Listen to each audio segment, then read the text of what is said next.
boys. Dressers up. Right here. We got them on tape. That's been that spell over. Oh!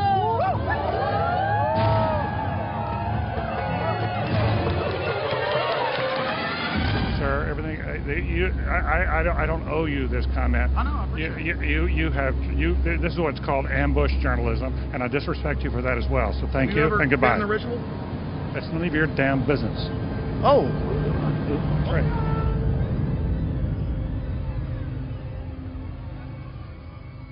Our story begins in Northern California over 100 years ago, when locals began to spread rumors of bizarre occult rituals being conducted in the ancient redwood groves of Sonoma County.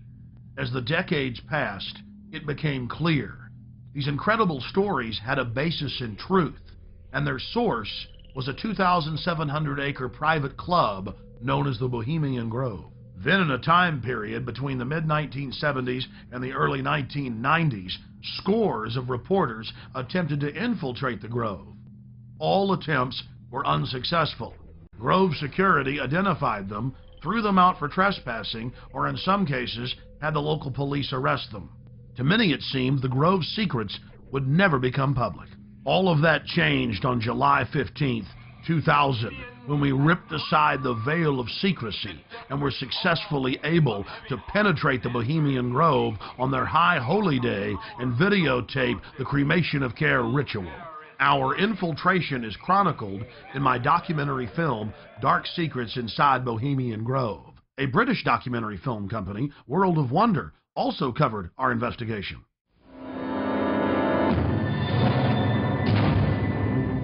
In the weeks that followed, Alex streamed his footage on his website and released it as a sell-through video. Everywhere I looked, the internet was aflame with news of the daring raid. As the news spread across the planet that the Bohemian Grove had been blown wide open and that their secrets were public, the people were amazed. They were amazed to learn that many U.S. presidents and British prime ministers, German chancellors, the Hollywood elite, the heads of business and academia, Federal Reserve chairmen were traveling to the Grove each year, and that presidents had been going there since the turn of the last century in 1900. They were shocked by each new revelation of ritualistic depravity. This film is about what we've learned in the 5 years since we infiltrated the Grove.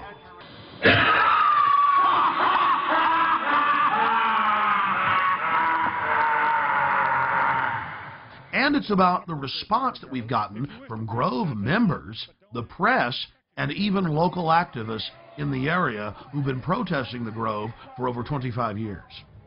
Finally, we learned that the Grove was only one chapter in a larger, worldwide secret society hell-bent on bringing in a one-world government.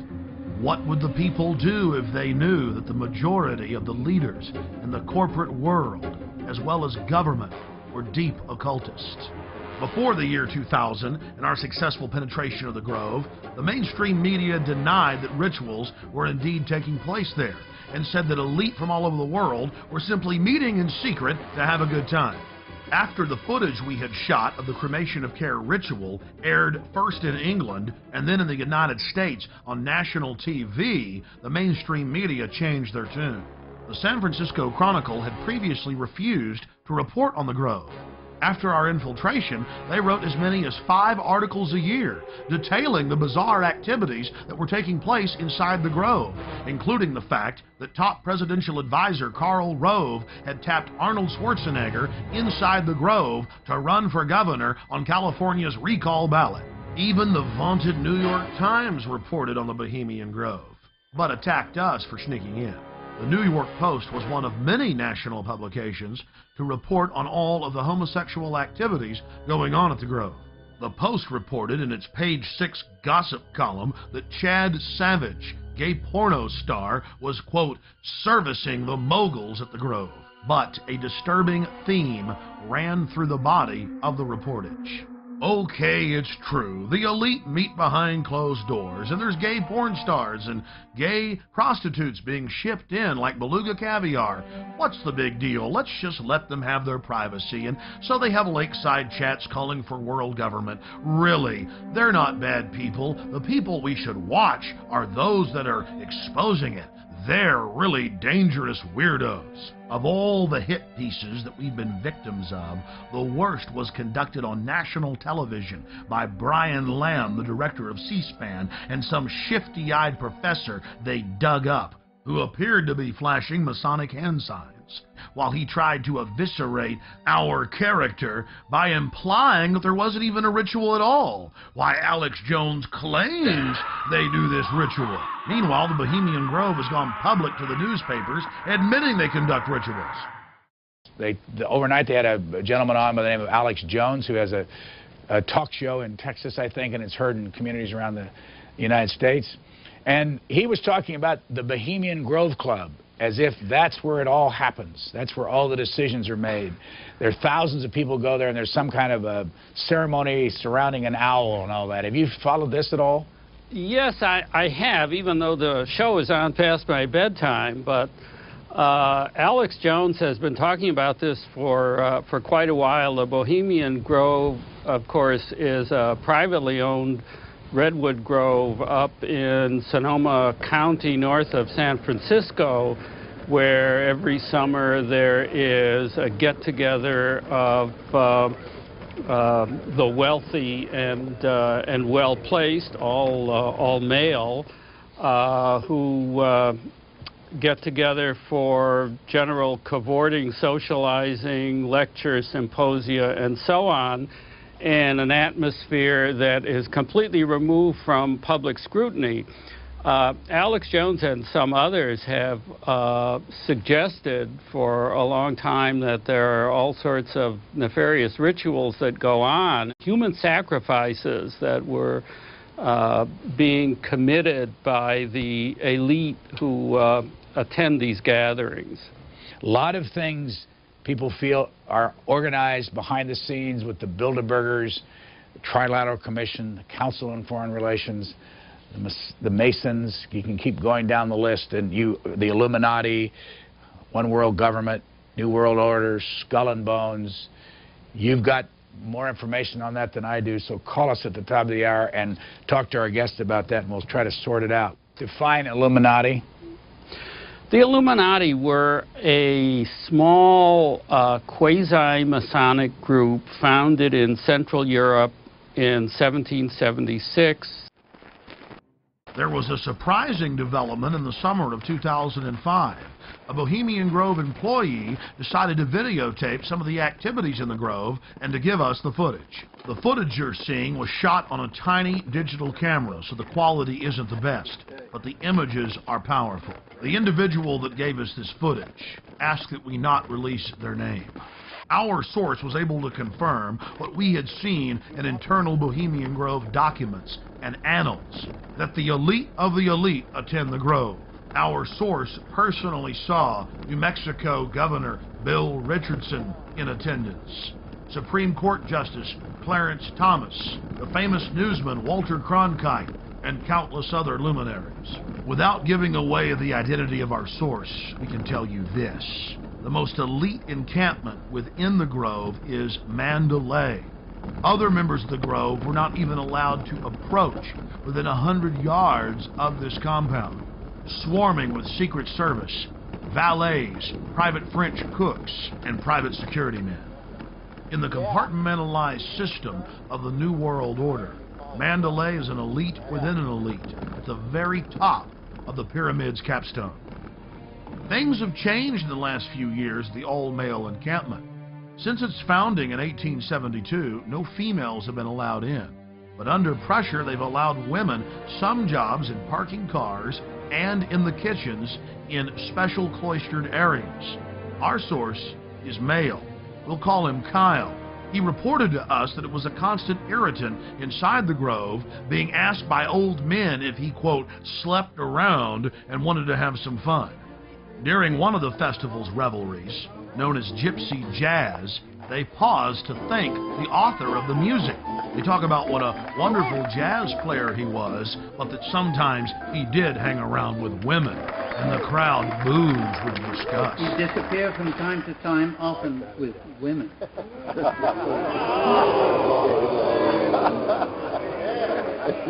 He thought stealing was fun. The Grove's own internal annals brag that the Manhattan Project, or the plan to create the A-bomb, was hatched inside this building, known as the Chalet. The Strategic Defense Initiative, better known as Star Wars, was also the brainchild of Grove members, and was born inside the Chalet.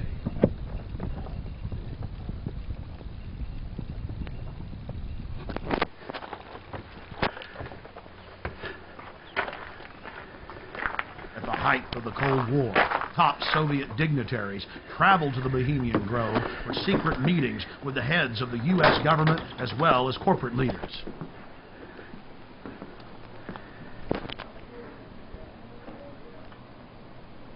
Our source worked at the Grove in the summer of 2004 and the summer of 2005, and he was able to obtain 2 program covers for the cremation of care ceremony, as well as a 2005 membership list, which reads like a who's who of U.S. and European elite. Former President Jimmy Carter, former President George Herbert Walker Bush, President Bush, Henry Kissinger, George Shultz. The list goes on and on. This is a video still of the sign at the entrance to the path to the Hillbilly Club where President Bush stays. Look at that happy little devil with his forked tail dancing and smiling and those sharp little teeth. Oh, it's so Christian. But again, President Bush had such a Christian name in Skull and Bones, Magog, or Satan's war leader. The Grove is dominated by Republicans, the supposed party of Christian conservative family values. But the Grove has its share of high-powered Democrats as well. It's also important to note that the Grove itself was founded in 1872 by West Coast journalists, and that the National Press Club adopted the iconography of the Grove for its Great Seal. There are 3 major icons used in the cremation of care ritual: Moloch, the owl idol, the curved staff carried by the high priest, and the eternal flame lamp, the Arabian-style lamp, which the priest uses to ignite his torch, which he then uses to burn the human effigy, Care. Here are video stills of the effigy after it has been burned on the altar in the morning. Many researchers of the global elite believe that real sacrifices are going on at the Grove. When I filmed the ceremony in 2000, I saw no evidence of this. It looked like an effigy, and the Druid priest were easily able to pick it up and take it up the steps to the platform. Our inside source informs us that there are actually 4 effigies used in the ceremony. One brought in on the back of the wagon, another that's used behind the trees, another that's brought across by the Grim Reaper to the steps of the idol, and still another effigy that is placed on a black altar before Moloch, the demon god, and burned. And this is the first and only time that video has ever been shot inside of the owl idol.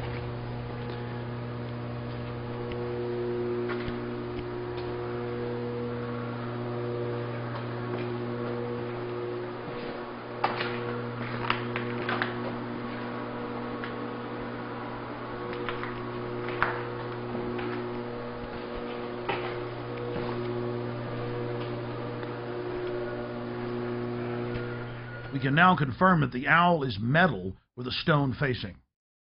Leaning up against a wall is the metal skeletal remains of Care. Care, or the conscience of the group, is symbolized by a human body. All that remains is the metal skeleton. Our source informs us that the final effigy that is burned is made of a highly flammable material, and that the local fire department from Monterrey oversees this part of the ritual. That was an important piece of the puzzle, because in 2003 we traveled back to the Grove and talked to a lot of the locals who were mainly friendly. But when we talked to a couple of local firefighters who were with the Monterey Fire Department and asked them about the Bohemian Grove, they got very upset and told us to turn our cameras off. Well, he was telling me about it's like where the president goes and stuff. And so we were going to, talk to him, and then he's all over. Hey, man, shut the camera off, huh? More hidden video reveals some of the ritualistic cloaks worn in the ceremonies.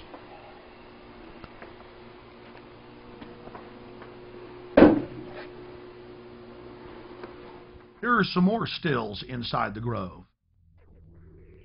Our social lives, going to the football game or the PTA, a little bit different than your average world leader or corporation chief. No, in their spare time, they worship Moloch and do mock human sacrifices. We just need to get used to that and accept them as our leaders. Think about it. If your neighbor was engaging in mock human sacrifices to Moloch, the demon idol that was worshipped all over the Mediterranean and the Middle East, would you let that neighbor walk your dog or house sit, or how about babysit your children, or be in control of the nuclear launch codes? Well, let me give you a revelation. They are in control of the national deficit, of Congress, of your bank account, of your local police department, and they see you as cattle, as their slaves. Some of the criticism we received came from an unexpected source. Harry Shearer, star of Spinal Tap and the voice of Mr. Burns on The Simpsons.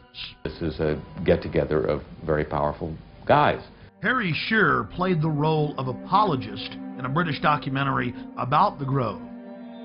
Mr. Shearer, who is also a member of the Grove, said that they're just having fun when they have the cremation of care ritual, and that it's a men's party where they blow off steam.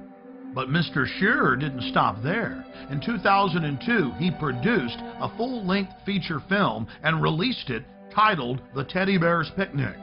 Mr. Shearer has told the press that his film is based on the Bohemian Grove.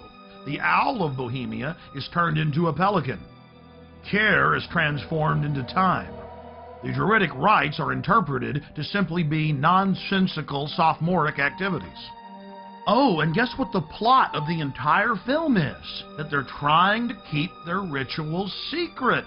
And 2 employees have hidden video cameras and are about to blow their secret wide open. I wonder who they could be talking about. And I want to make an announcement for anyone who is parked across the street. Anyone who's parked across the street at the theater, on the theater grounds, you need to move your car.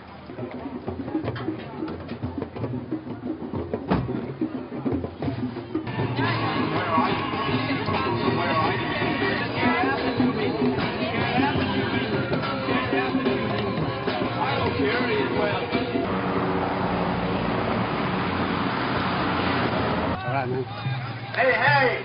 Ho, ho! This rich man's camp has got to go! Hey, hey! Ho, ho! This rich man's camp has got to go! Hey, hey! This rich man's camp has got to go! Hey, hey!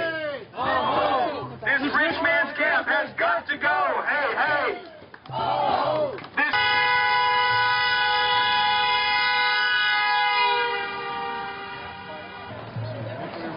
So, are you one of the Grovers? I'm just here.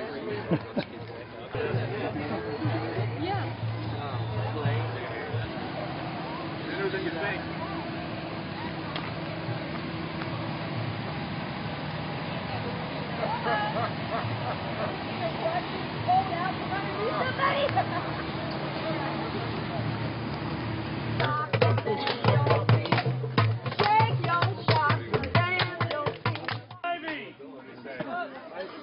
One of the strangest chapters in the unfolding Bohemian Grove soap opera was the fact that local protesters were angry at us bringing up the occult activities in the Grove. They said that we should only spend our time focusing on the political decisions that were made in the Grove. I think it's bad enough to just stick with what they're doing to the Globe. Local peace activist Mary Moore had been protesting the Grove for more than 2 decades. When Mary saw our documentary and heard our take on what we witnessed inside, she went unglued. calling us all sorts of names. We were wacko for thinking these rituals were strange. Why were we reporting on that? For the 2001 protest, the year after we snuck in, Mary turned over control of the organization to other local groups, but she was in attendance. We then caught footage of the local leaders of the protest group actually carrying out their own counter rituals in some type of bizarre white magic versus black magic war. They even had the old-fashioned witch's pot. I was wondering where the brooms were. They conjured spirits, brought them into the circle, concentrated their power together, and then sent the spell in against the Grovers.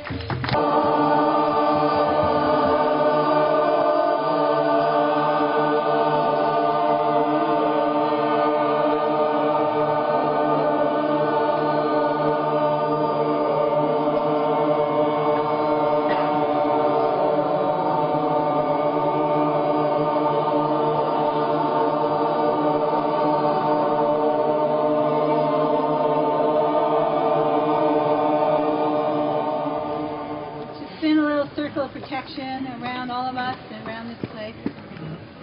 Hail, guardians of the watchtowers of the east, spirits of air, spirits of changing winds, winds of change, be present here as we do this ritual. So mote it be. I call upon the primal fires of transformation and creation, the shining face of the Father and the molten core of the Mother. In their sacred union we stand. Sacred fires even now. Oh, spirits of the water! Spirits of this beautiful river that runs past us. We feel you in our blood, moving through our body. Let us welcome you as we remember that we are one. Ho, spirits of the water! Oh, spirits of the water! May we not fear the dark place that we enter in order to learn from you, Mother Earth. Guardians of the North, be with us. So mote it be. A little too freaky for my taste. Yeah. A little too religious.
This went on for literally hour after hour after hour.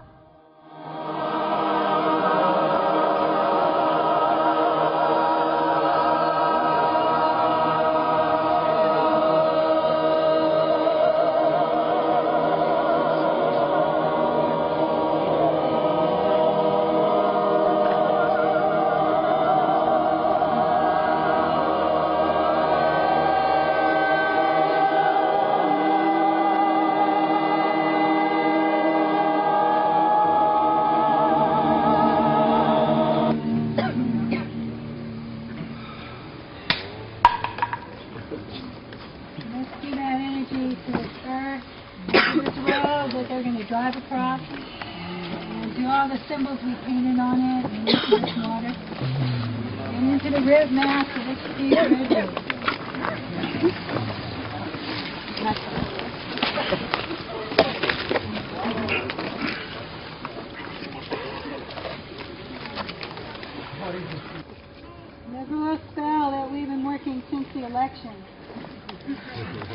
appointment. That's right.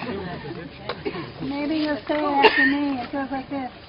Let power and resources flow. Let power and resources flow. To those who will use them. To those who will use them. For the good of the earth and her people. For the good of the earth and her people. And be withdrawn from those who won't. And be withdrawn from those who won't. Let's send that spell over into the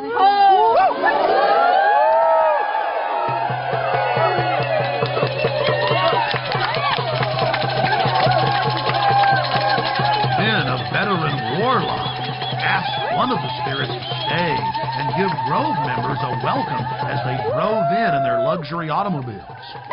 Winds of change, spirits of the air, powers of the east. We have felt your presence here and would like for you to stick around and give a warm welcome to the folks who are coming here. But go if you must, and please stay if you will. Hail and farewell. Hail and farewell.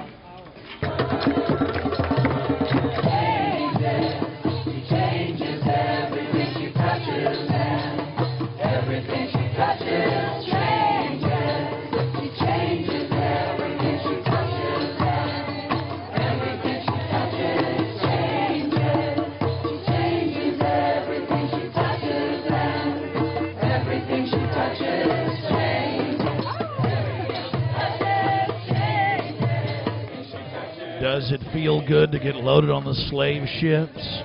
Giggling happily. Face scanning cameras going up. You don't speak out against that. In that cauldron is water from sacred places and from political actions all around the world. There's water there from Seattle and from Quebec City and Charlottesville and other places people know of. The birthplace of Quetzalcoatl and Amazon.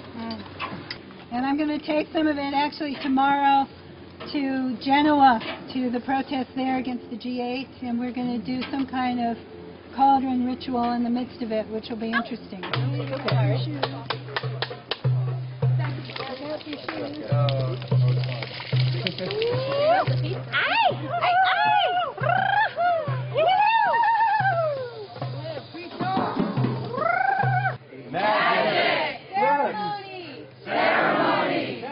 Now I'm beginning to realize why we're not supposed to talk about all the occult activities that are going on inside the Grove. It isn't magic or belief in magic that's the problem. It's not the occult. No, it's those evil right-wingers. And by the way, let's not mention all those top Democrats that are inside.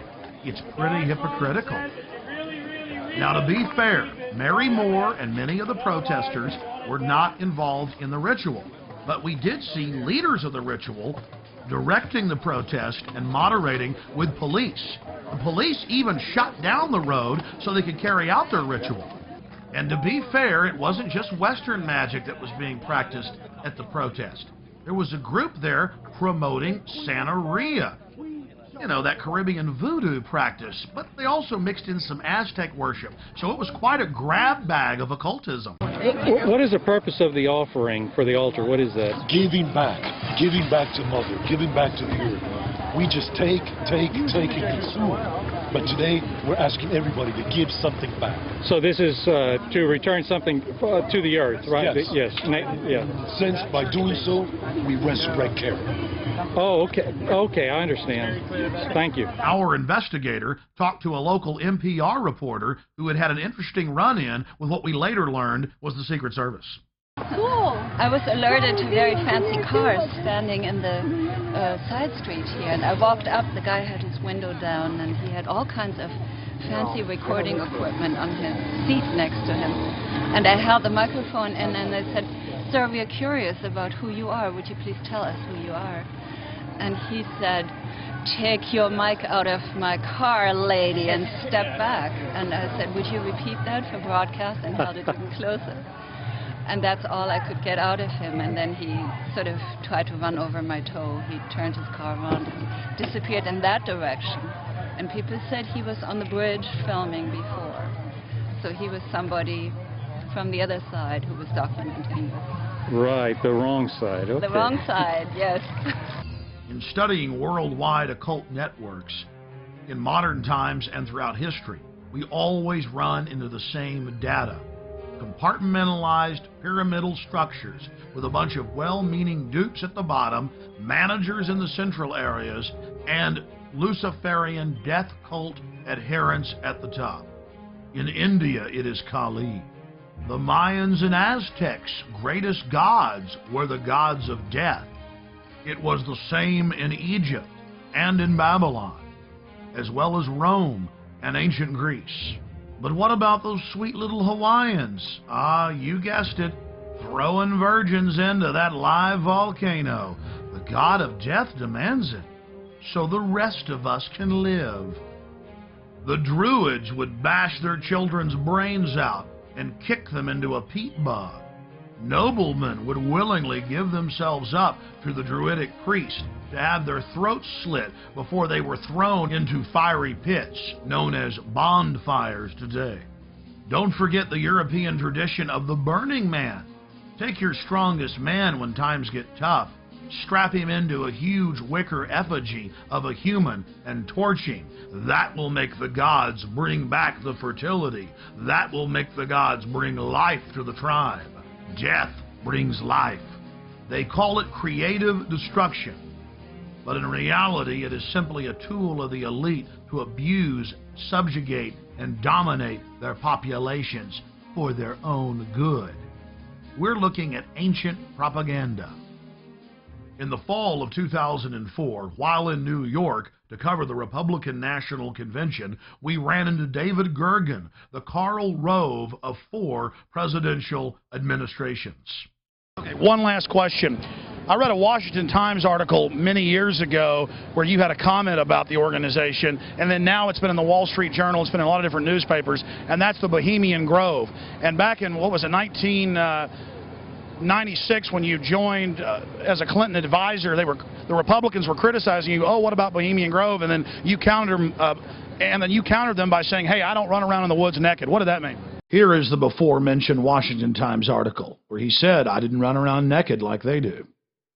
I don't know what quote you're referring to. I'm not aware of any quote like that. Listen, I am a happy member of the Bohemian Grove. I like the folks who come there, and it's really inappropriate for me to talk about the group beyond that. Thank you. Have you been there for the ceremony with the cremation of care? Frankly, I don't think that's something I need to talk to you about. Really? That's right. Well, I'm Alex Jones, and I snuck in there in 2000. I'm the guy that blew it wide open and got the video. It's been on national TV. Well, I disrespect you for that. You do? I do. But it's a lot of big public officials going in there. Don't we deserve to know? I don't know anything about you, and I don't know anything about your film. But if you go in there with an understanding, you violated that understanding by releasing that film, and I don't respect you for that. Really? But we have public officials. I'm sorry. You took an understanding when you went in there that you would not do that film. And did you have an understanding when you went in there? No. Did you crash it? Yes. Yeah, and it has no trespassing signs there too, doesn't it? No, they put them up after. Oh, I'm sorry. Just walked in. I'm sorry, sir. I've been there before. I know what the circumstances are, and I'm sorry you violated the understandings. That was not a gentlemanly thing to do. But what about the ritual? Is the ritual gentlemanly?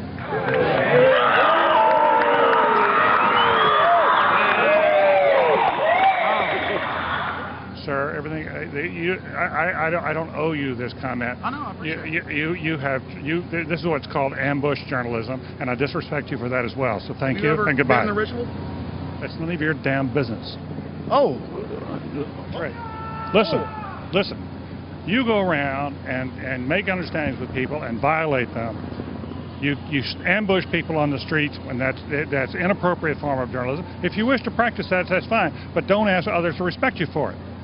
If you want to, you can do. You're a free American, like anything you want. If you want to be uncivil and rude and ungentlemanly, that's up to you. But don't expect the rest of us to say, "Oh well, you're there, Mr. Gergen." I'm sorry, nobody sets policy in there. We try to be gentlemen, and obviously you don't belong there. Weaving spiders come out here.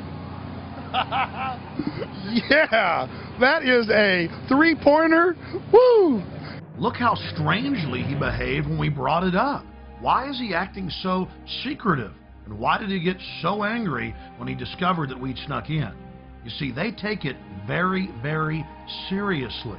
This is one of the hallmarks of the occult and secret societies. The word occult means secret.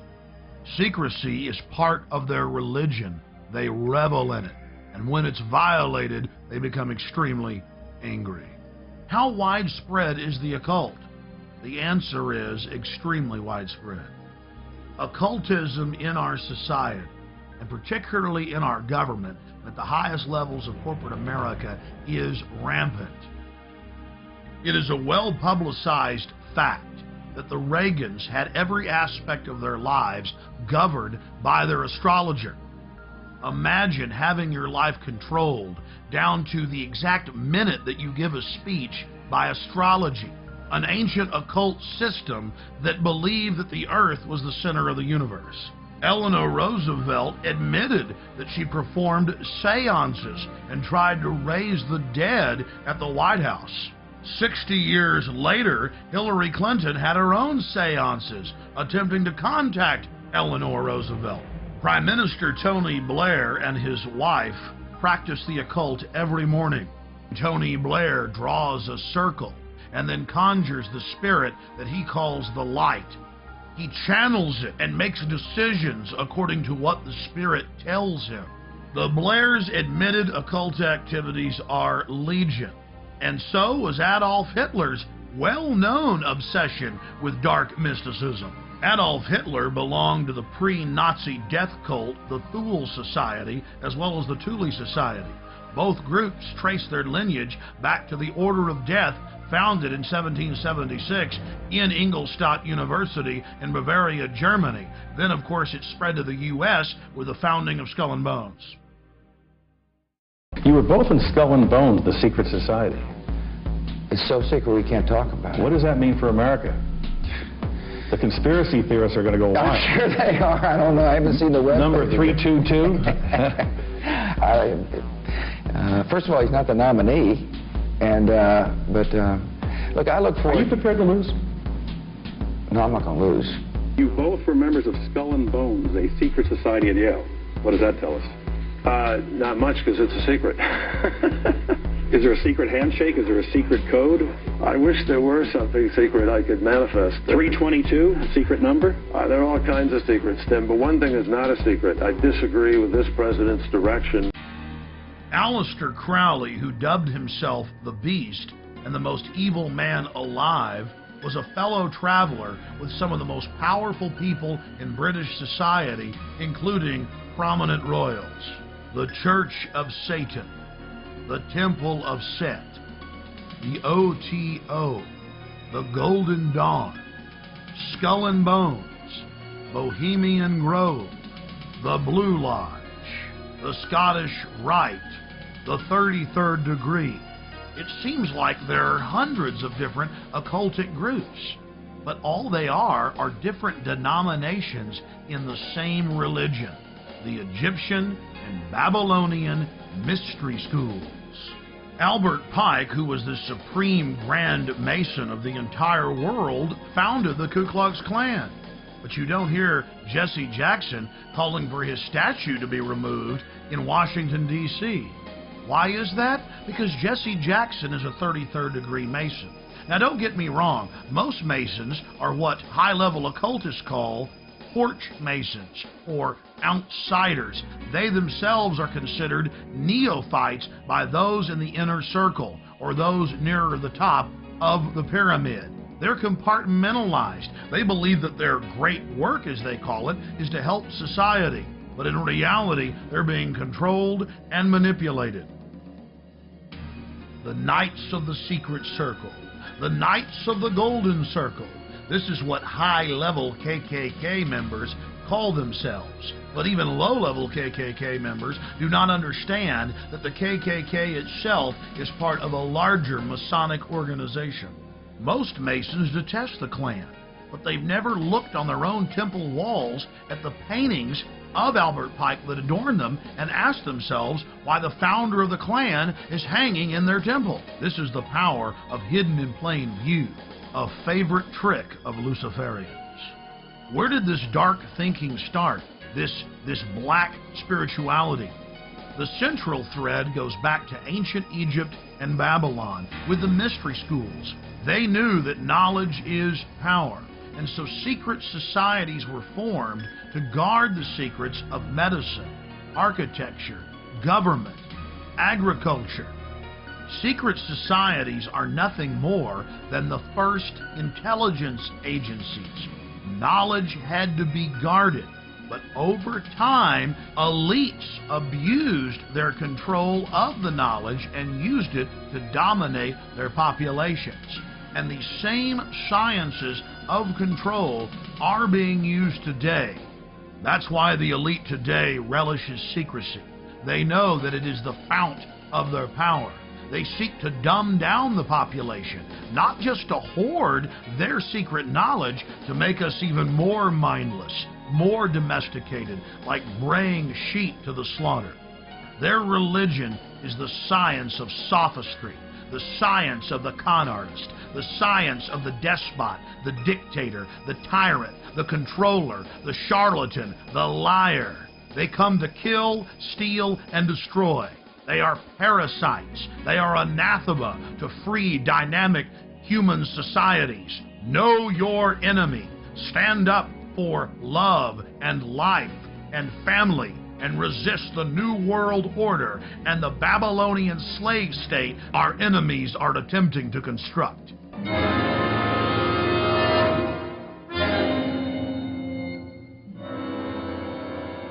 I want to tell everybody out in TV land how they can come to the Grove, where their elected leaders, along with the big bankers and the heads of media, meet, along with some European royalty, every year to decide how to run the country. You can fly into San Francisco, or you can fly into Santa Rosa. You can even fly into Sacramento, and you just drive out to Highway 101. You take Highway 12 out west towards the coast. You get about 10 miles out from the coast, right outside the little town of Monterey. And the town of Monterey, off the main drag, you'll take the Bohemian Avenue. And it dead ends right here at the 2,700-acre Redwood Grove entrance, where your world leaders, among other things, set policy for much of the planet and dress up in black and red robes and worship, Moloch. To purchase additional copies of this film, or to see dozens of other films and important books, be sure and visit Infowars.com or PrisonPlanet.com. Or to order, simply call toll-free 1-888-253-3139.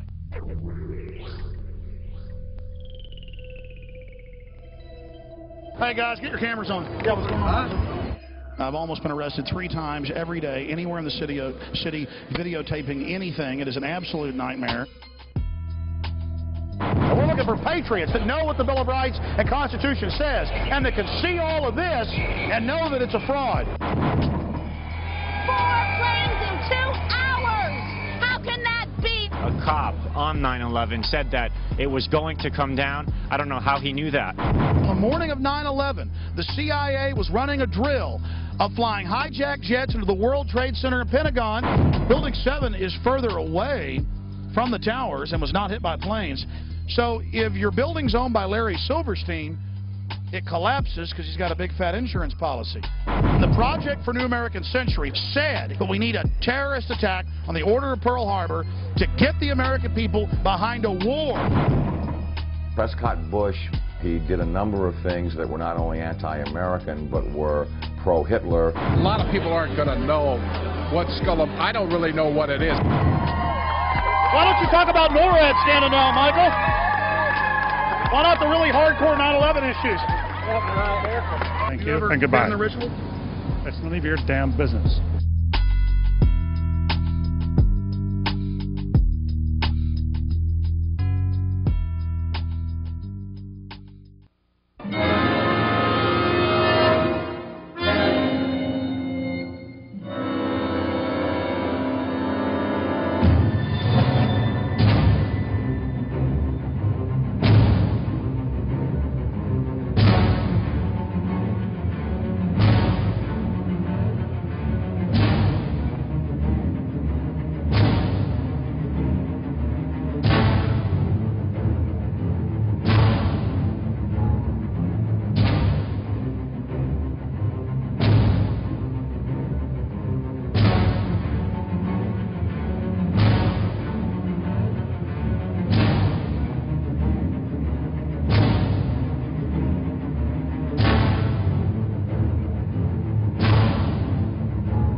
Hello, I'm Alex Jones, and I'm a radio and television host based in Austin, Texas. And for many years, I've been exposing the criminal activities of the global elite, also known as the New World Order. In past films, we've documented the centralization of power, the move towards world government, the attack on the nation state, self-defense, the Second Amendment, family values, that is, the family itself, as well as private property rights. But time and time again in my research, I come, well, eye to eye with something that's even hard for me to believe. And that's that the elite, again, the so-called establishment kings, those that know best, the visions of the anointed ones, are obsessed with the occult, from presidents to governors to the heads of industry. We've all seen the stories of presidents and first ladies obsessed with their astrologers, making national policy decisions upon their recommendations, spiritual guides, shamans in the White House. My friends, it gets far worse than that. Now, I personally am a Christian, but even an atheist should be concerned about the information we're about to bring forward in this new documentary film, The Dark Secrets Inside Bohemian Grove. You see, for over 120-plus years in Northern California, in Sonoma County, on a 2,700-acre secluded redwood grove, leaders from around the world, prime ministers, chancellors, presidents, governors, again, the heads of industry, banking, academia, the media, Hollywood, only a select few, a little over 2,000 people, travel there to engage in bizarre, ancient Canaanite, Luciferian, Babylon mystery religion ceremonies. At least that was the rumors. And so I went to the library and got on the internet and saw many of the mainstream news articles admitting that world leaders do indeed go there, and they fly into San Francisco and other surrounding cities and drive out into the rural hills and mountains of Northern California, and that these stories have been coming out that they worship some 45-foot stone owl god. And then I began to read some of the documentation on this Moloch character of the Old Testament, mentioned many times in Leviticus. That's in the Bible. Why are world leaders traveling to the middle of nowhere to worship this thing? Well, I had to check it out for myself. And I'm proud of my team. Mike Hansen, Violet Nichols. They traveled with me there. We talked to some of the locals discreetly. We successfully infiltrated, with the help of some of the locals, and Channel 4, World of Wonder, British television that teamed up with us. And I successfully infiltrated through the Secret Service, through the guards, through the Sonoma County Sheriff's Department. We were inside 4 hours. That's only 1 day out of the 2 weeks that they meet there for the admitted Summer Fire Festival of the Bohemian Club. Well, basically, that's enough for me. It's hard to even describe it with words, and I hope that our hidden cameras can give you at least a small piece of what I witnessed. To have world leaders engaging in this type of sickening behavior, oh yes, there's much more to come. Mock human sacrifices, they claim, just shocks the very foundations of what Americans believe their leaders to be. And then to have it intimately connected with world government. It doesn't make a lot of sense until you research history. All throughout history, spanning back into the mist of the beginnings of civilization, we see world leaders from the empires of old, from the Aztec kings and priests, to Babylonian leaders, to ancient Rome, engaging in twisted behavior. Could it be that when you have all the power and all the women and all the money and all the lands and all the art, you have to do something new? You have to go against the basic grain of humanity. You have to get off in a sick way. That's what we witnessed in Northern California, July 15th, 2000. Get ready to go inside the Bohemian Grove.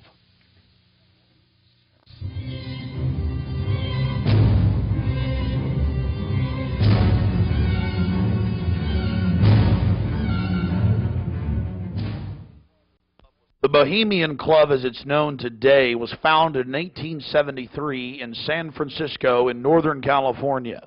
Many of the club's original annals, dating back to before the turn of the century, admit that local artists, writers, newspapermen, you name it, wanted a place away from the so-called backwardsness of the West Coast, the Judeo-Christian ethic.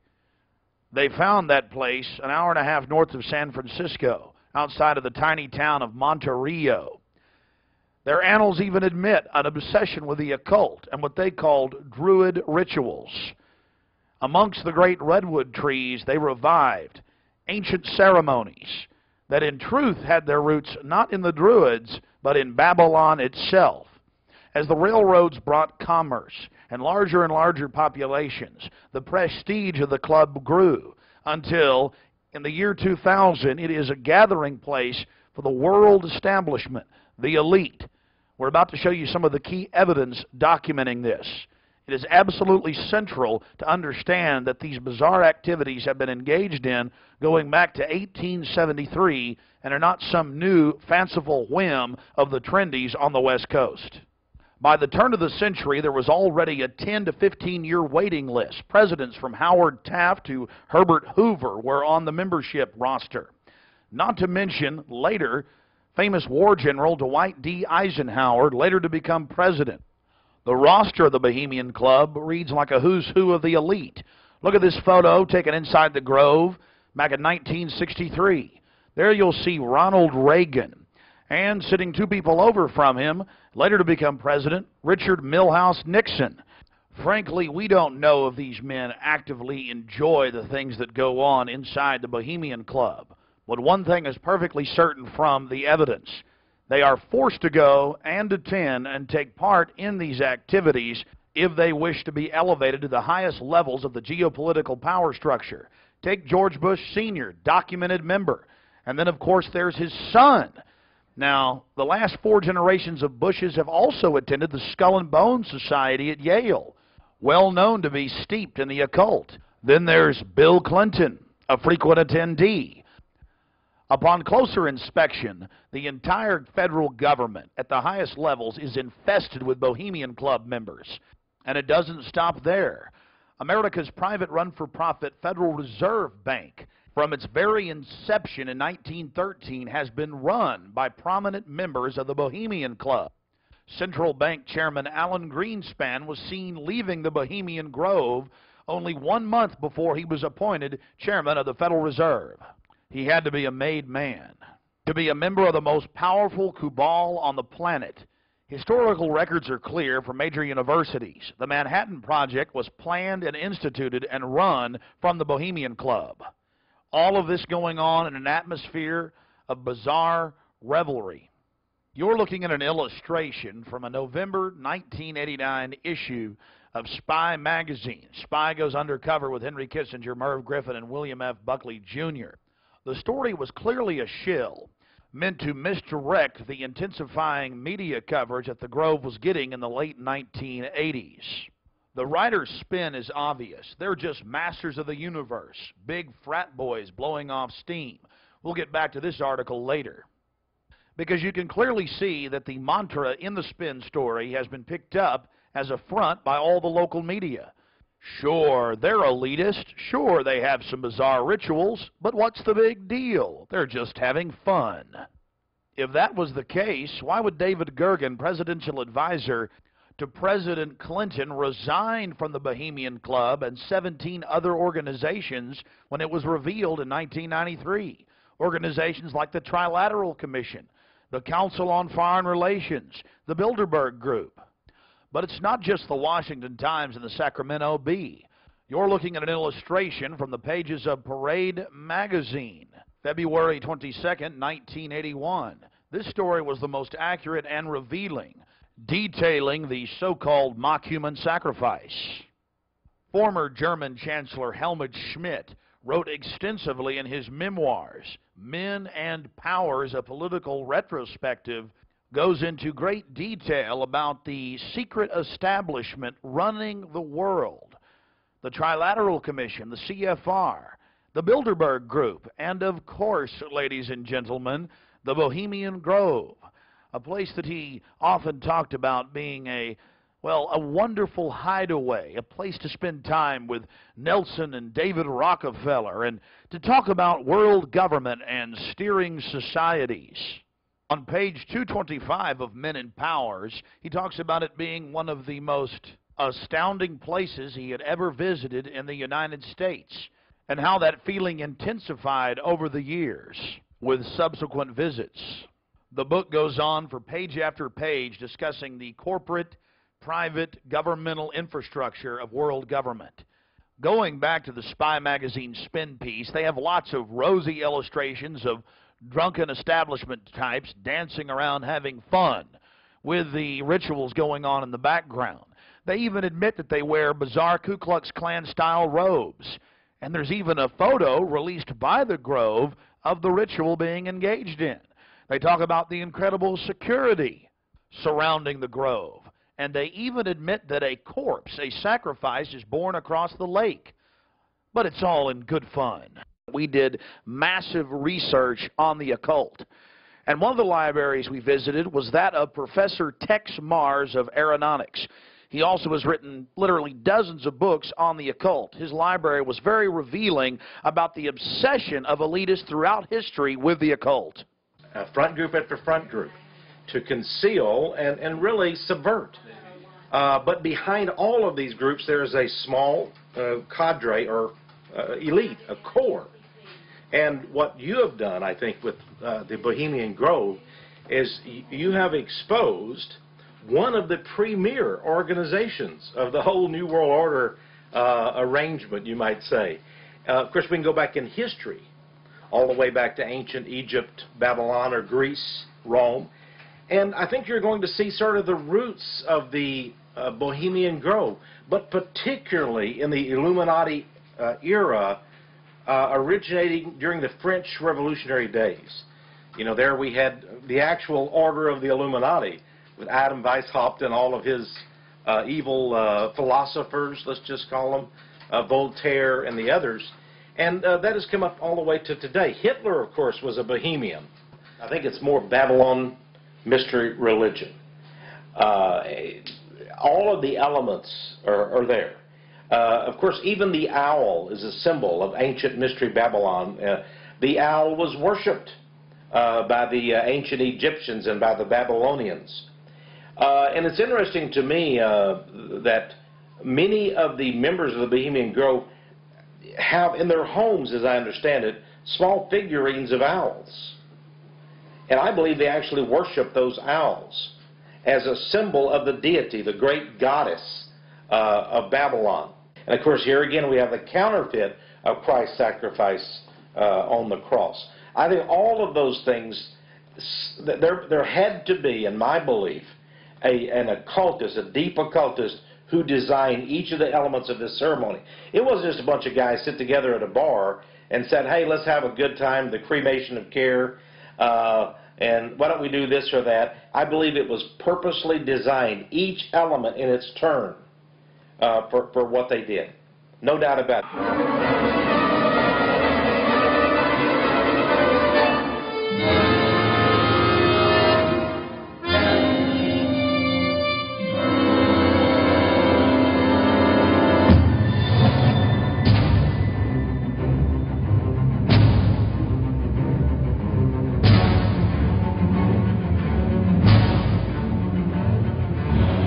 Slide the metal end into the buckle and adjust by pulling on the loose end of the strap.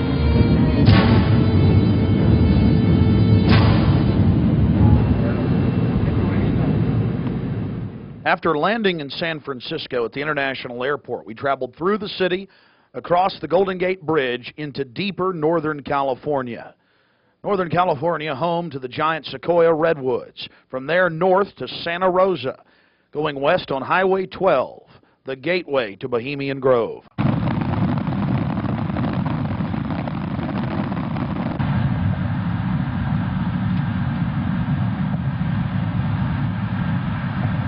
We spent the first night in Santa Rosa, before getting up early in the morning and traveling into the town of Occidental, where we were going to meet the British media and start our investigation. Well, here we are in Northern California, right outside the Bohemian Grove. The fruits of nature. But I'll tell you this, I don't worship it and sacrifice things to it. Let's go find out what's going on. Yeah. Well, here we are, folks. Turning on to the Bohemian Highway and Bohemian Grove. We're going to find out what in the New World Order is going on here.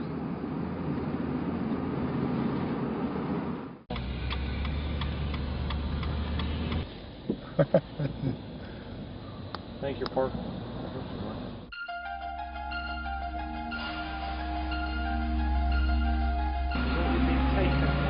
No, I tell you, it's beautiful out here during the day, but it is spooky at night. I don't know if you guys got some footage of it, and all the fog and the rest of it.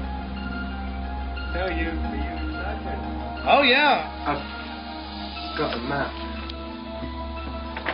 You guys want to look at that? My question is, what, the history. What do they do if they catch you in there? They have us killed. I doubt that. Alive. I don't know. They throw darts at your skin and body. Hang upside down redwood tree. I doubt that. No, we'll see. No, I think they'll. What about me? Because I'm a woman, I can't really sneak in, can I? I mean, you can't. I can. You've got to stay. I've got to stay. Yeah. I've got to stay behind in the spooky Occidental Lodge. I have no problem. There is a road. If I can be shown a way to insert myself into this with Hanson. But then I need to know where the cremation of care, what day they're supposed to do it, where this pond is. Tomorrow night at dusk. I'm not going to end up tied down on a pentagram with Henry Kissinger's fat belly hanging over while he's naked with a big dagger, am I? I just want to make sure that's a joke. Just a thought. It's very. Oh, like Governor Bush running around in a pink tutu, foaming at the mouth with a purple wig on, am I? No. Supposedly, I hear that's what they do. So. I don't know. I think they do these things, but the question is why. And these power brokers, which bomb innocent countries and slaughter people and pump the food chain full of garbage and just everything else they do, it's probably something fun for them. They really get off on being bad little boys. And rule the world. I mean, this is for some people. This is the secret room. Well, I mean, certainly in the whole class system, it's the pleasures of class. And now what class is, the power that you have is something different. And to me, I mean, from my research of Bohemian Grove, and you guys have obviously done more, I've read a lot of mainstream articles, alternative, talked to people, talked to some guests. It's really where people go in there to do whatever they want to do. So there's probably people sitting around fishing and probably people sitting around doing something completely different. Okay, there's the stage. Right, that's where the talks happen. Because they've got this amphitheatre. And they have these kind of talks, and this is where George Bush gives talks and people like that on this stage. Oh look, there's the lake. There you go. Lakeside talks. There's the lake. There's the shrine. See? Right there. That's where. Honey, come get a shot of this. Now, where's this river? This is near the Russian River. Can you see it? Now, see, here's the shrine of their devil owl, which they even admit has its roots in like Babylon and the Druids had them and everything else. So all over the world, this weird owl shows up. Some cultures they've thrown children inside the bowels of this burning owl. That's historical. We've all read in the Bible about throwing your children to idols inside their. So this is weird behavior, definitely. So it needs to be investigated. And plus, it gets the adrenaline out. Thrill seekers have to have more. But here you go, honey. Right here at the shrine. You can zoom in on that, Mike. I'm saying honey to my girlfriend Violet, not Mike here. We're getting real bohemian now, aren't we? This is honey. We can get a close shot right here. But it did sound like that she's definitely leftward leaning. Then we get into the whole semantical debate about is there a left and a right, and to me there really isn't. There's command and control on one end and anarchy on the other, and I want to be on the middle of the real spectrum.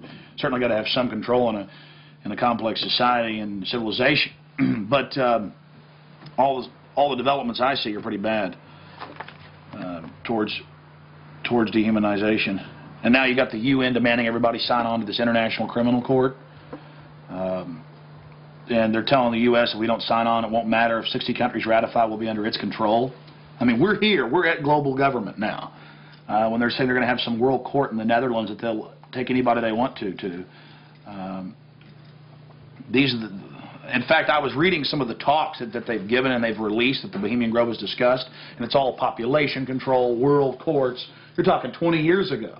So definitely some stuff going on here that's pretty important. But is it the ultimate elitist retreat? I would imagine those we don't even know the names of. This is probably just one more steering committee where they bring in a lot of underlings and high-level corporate chieftains that really aren't the upper top echelon, make them feel important, and then implement some type of strategy. From the stories I've read and things that happen, I mean, it is pretty well documented that people run around naked, they have orgies, they go into town and have orgies, and these are world leaders. We've got a serious problem with that.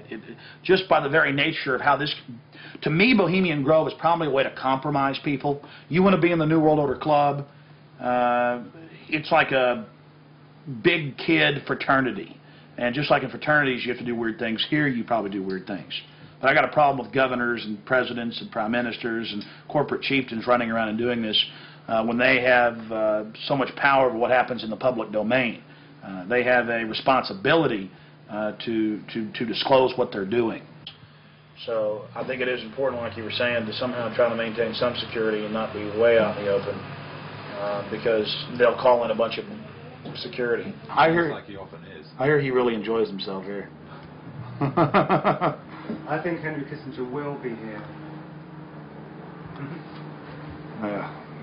Well, if I got a stink detector, we'll be able to find out where he's at.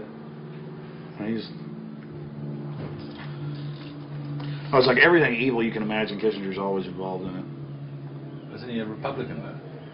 I'm not a Republican. That's the point I keep making. This whole Democrat-Republican deal is a complete... People always go back to that, though. Probably like in your country, you've got Labor and you've got the Tories over there, and it's all the same people behind closed doors. It's just a big joke. And your leadership, our leadership, it's all the same people. I mean, you do see a fight going on, but it's two different management teams of the same system, bidding for control. What I call the CEO jobs of Slavery Incorporated.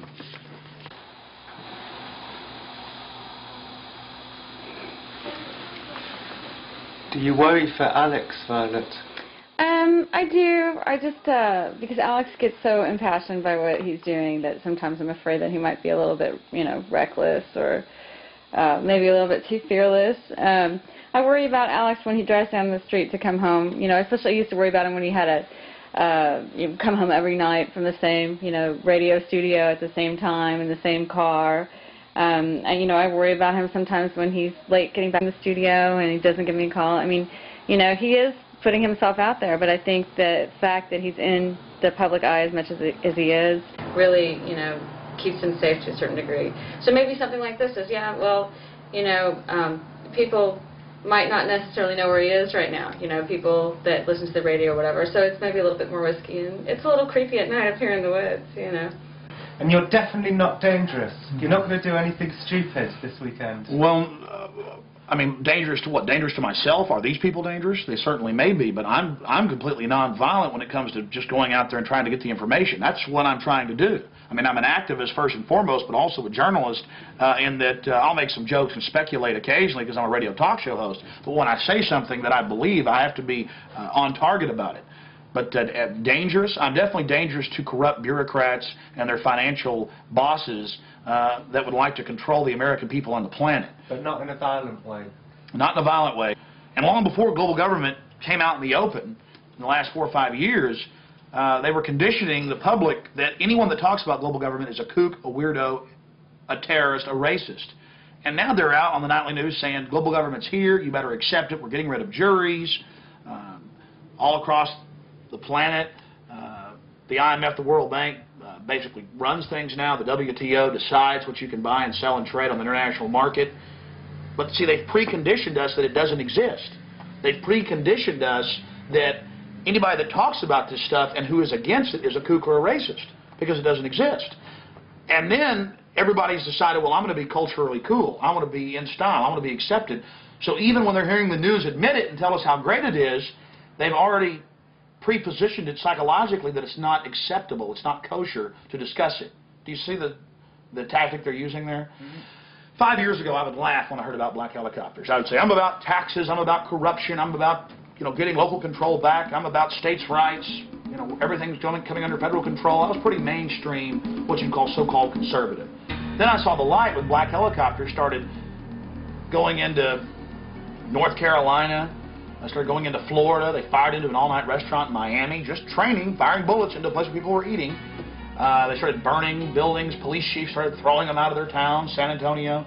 All this started happening, and I said, whoa, this is real. And then I realized that I was preconditioned, even as a so-called conservative person who understood that the media lied. I didn't realize how thick the propaganda was. That they precondition us before they release something on us, that it, number one, doesn't exist in our minds with classic doublethink, but then it can re-exist at the same time if they say it does and it's good.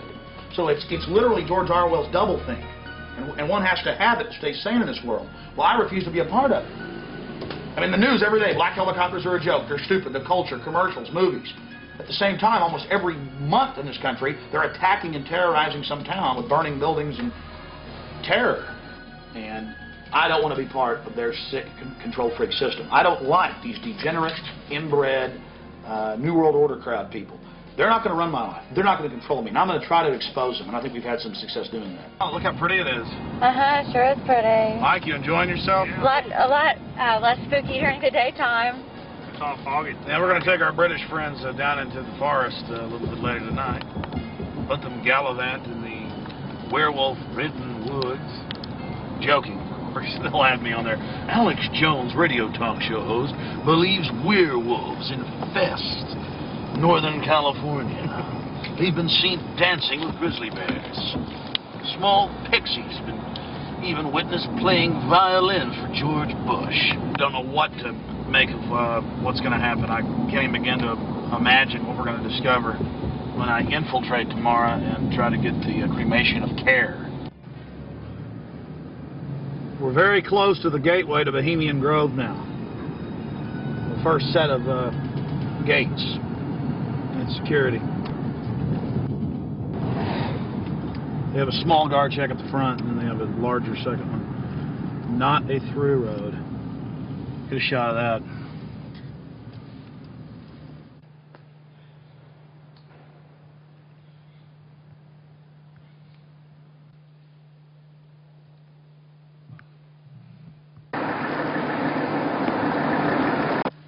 There's a guard gate right over it, a small guard gate, and then back further, an even more elaborate guard gate with surveillance cameras, you name it. Not a through road, ladies and gentlemen, right up here in Northern California.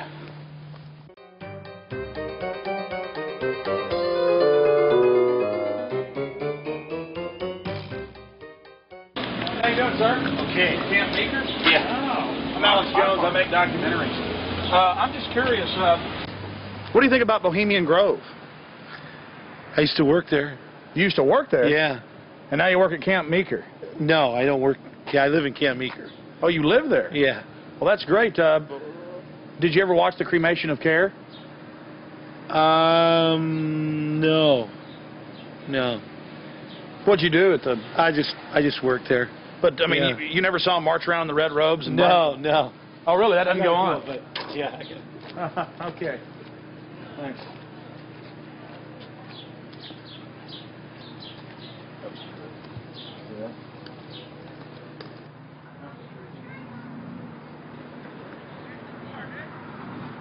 What have you guys heard about Bohemian Grove? Oh, I don't know. Bunch of rich people, right? Have you ever heard about the 40-foot stone owl and the mock human sacrifice? I heard about it a little bit, yeah. Roll that window down. We're going to talk to you. Hold on. We'll go around here. I don't know. Oh, yeah? So what have you heard about the... Oh, I just read stuff about it in the paper. I don't know. Some people don't like it. They protested or something weird. But what about the 40-foot stone owl and the mock human sacrifice? You say you heard something about that? Well, just what I read about in the paper. Oh, the paper admitted that? Well, no, I don't know if they admitted it. They just said people go protest it, supposedly happened. Sounds kind of weird. Does sound weird to me. Yeah. Why you guys? What are you guys doing? TV show or something? We're just having fun. Oh yeah. This town isn't like Children of the Corn or anything, is it? Oh no, nothing like that. I'm sure. I don't know though. Supposedly lots of people go there. Some kind of weird event. I don't know. You guys know anything about it? You don't know. What would you say if we told you that they sacrificed a human in effigy in mock to a 40-foot stone owl in black and red and silver cloaks? Sounds kind of different. Do you think it's good to have? Talks down. Do you think it's good to have so-called world leaders secretly engaging in pagan activities? I can't say it's that great. No. Why would you have a problem with that? Well, I don't know. It could be all right. Depends how you look at it. Kind of relativist worldview, huh? Yeah. Got to sacrifice care to the winds, huh? I don't know. Could just be for fun, or they could really be weird. They run around naked. Run around naked and freak out. There you go. Have you heard that? Yeah, absolutely. Actually, to tell you the truth, here's a funny story. What have you heard? Okay, go ahead. No, this is the truth. A couple years ago, I was down the road, just down Yar, past Camp Meeker, and I was stopped with a friend of mine. Now, Camp Meeker's right outside Bohemian Grove. That's an affirmative. Yes. And we were down the road, and we were stopped there because we were just having a cigarette, hanging out, taking a break, and some Secret Service men actually pulled up behind us and asked us what we were doing and why we were there. This is true. They were like, "What are you guys doing? Where are you at? Why are you parked here? What's going on?" And asked us a whole bunch of questions. What our names were, who we were affiliated with, where we lived, all kinds of stuff. Sort of interrogated us. Did you answer their questions? Totally.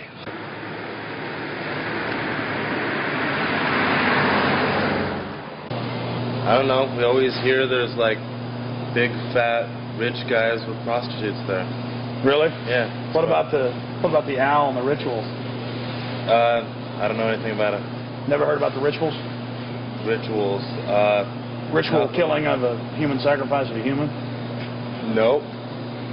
Never heard of it. What would you think if that was going on? I think it's pretty weird. Wouldn't be that surprised. I mean, it is our government after all. Hey, thanks for talking to us, bud. You know? Hey, I like your shirt. Declaration of Independence. Yeah. All right, man. Take care. All right. We're talking about the Bohemian Grove and trying to see what locals think about it. And how it's all secret and all these fat cats there and the supposed strange rituals that go on. Are you a local? No, but she is. What do you think about the Bohemian Grove?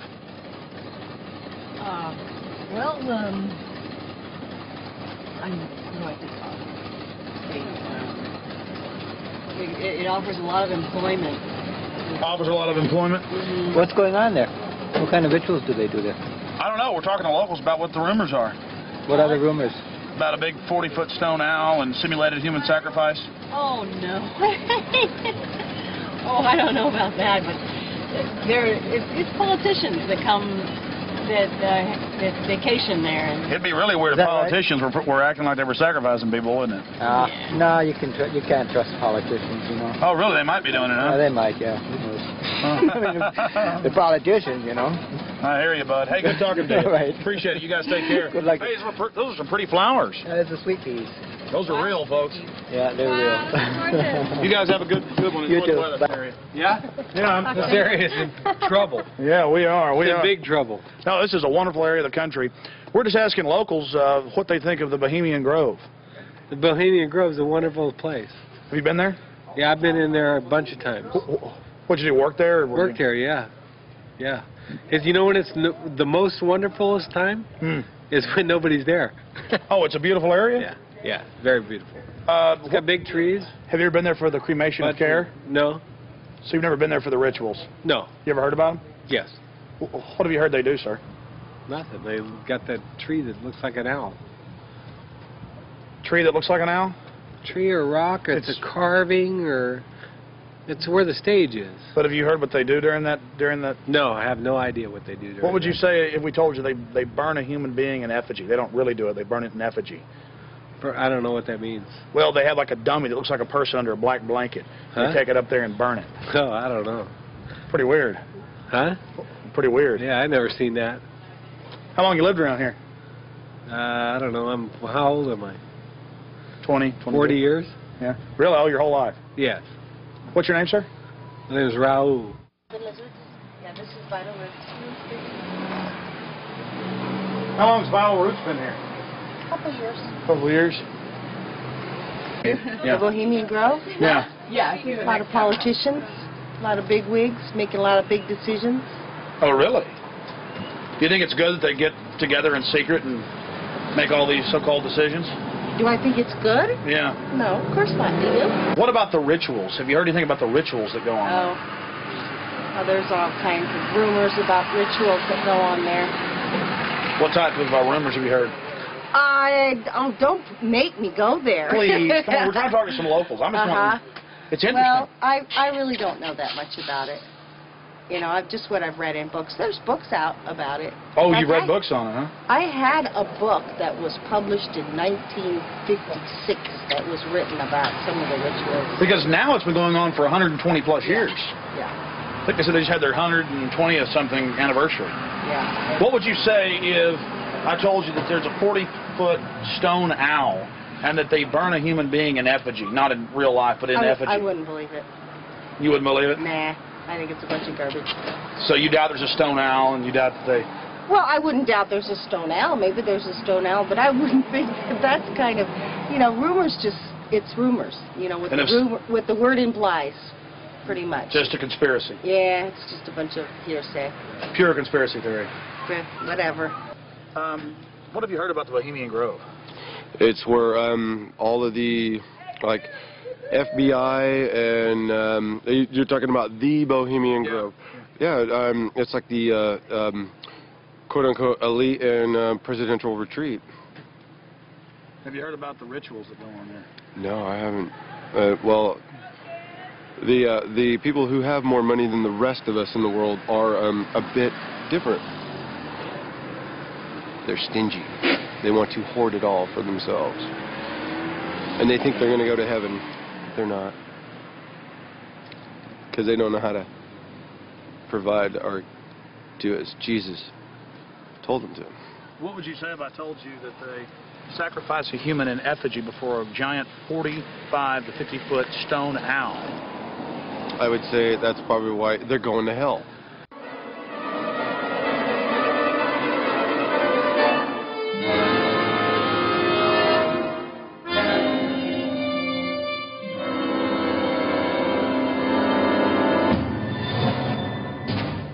Yeah, this Australian we met yesterday, he's been here for 3 years, and he says that about 2-3 months ago the whole place was saturated with men in black, FBI, Secret Service and everything, going up and down the roads, checking everything, checking houses, everything for bombs and stuff, and then they all disappeared, and they were looking out for undesirables in the area who were persuaded to go. That was his story.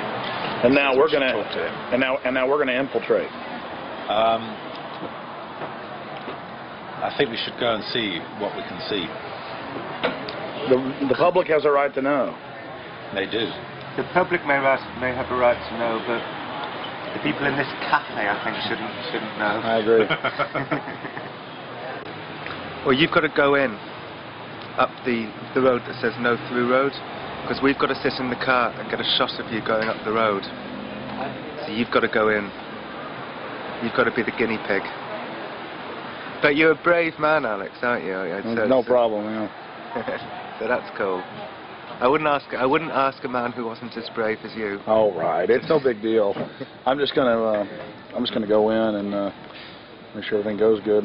My only concern is figuring out the right type of baggage to carry this in. Also, still shot camera. Well, I personally would recommend that you wired yourself up with your what's it called? Hidden camera. Yeah, your hidden camera that's in the shape of a pager. Problem is, we got some stuff on last night. We checked it out, but it's very unwieldy, not trustworthy. Right. If I can just get in the woods with this, it's over. That's true. And even if I'm going early now. I'm probably going about 3:30 with Mike, and we'll just hang out inside in case they throw me out. I'm still getting back on the property. Oh, so you're gonna go in way before Rick gets here? Yeah. Ah, okay. Well, cool. Well, we'll just sit in the car. But I mean, you understand why? Not because I want to hang out in there all day. It's because I've got to get in. Because if they catch me, then I'm going to got to sneak back in. Yeah. I will not be stopped. You know, I went with Big Jim Tucker from the Spotlight to a Bilderberg meeting last year.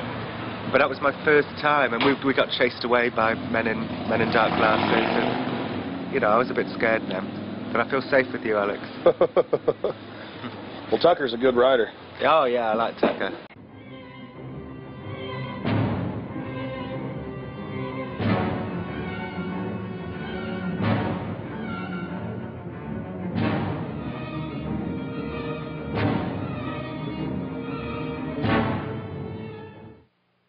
It was the night of July 15th, 2000. Mike Hansen and I were about to attempt the first ever successful infiltration of the Bohemian Grove. Others have tried and failed. No one has ever actually made it in and out with video evidence. After careful planning, we decided the best tactic would be to insert ourselves about a half mile from the main entrance into the heavily wooded area, entering the gorge by stealth and getting into the main parking area. From there, we posed as Bohemian Club members, thus entering the inner sanctums of the New World Order.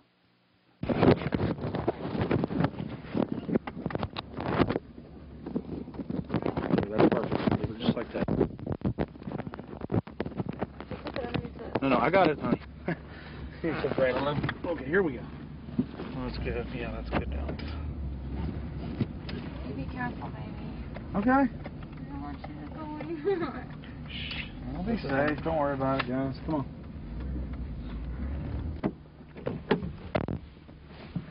Be careful, Mike.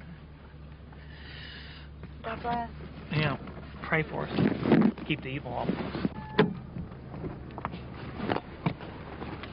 Be careful.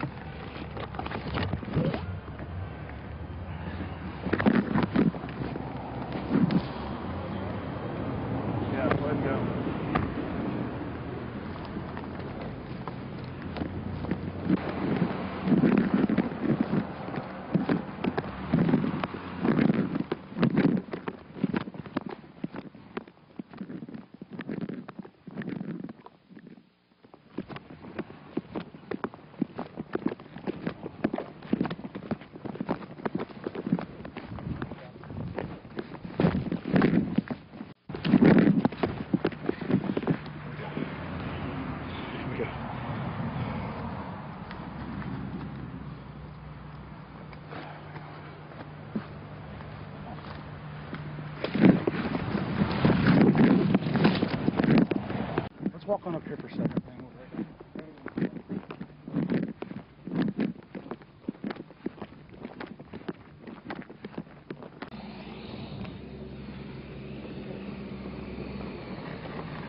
When's the next shovel coming?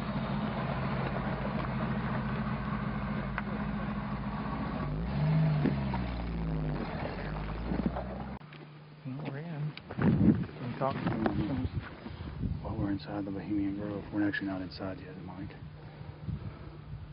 Well, we're in the parking lot. That's pretty... Yeah.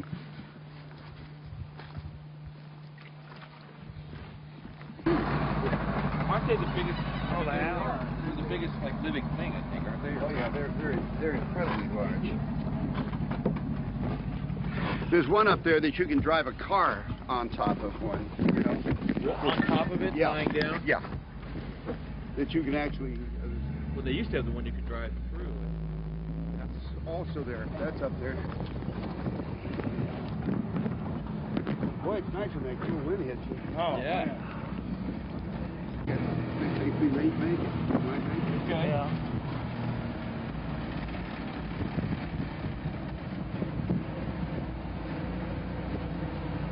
How much did the road cost? This thing? No, the road. The rope. The road. The road. That you Oh, bought? that. Oh, road. Oh, rope. It was 88.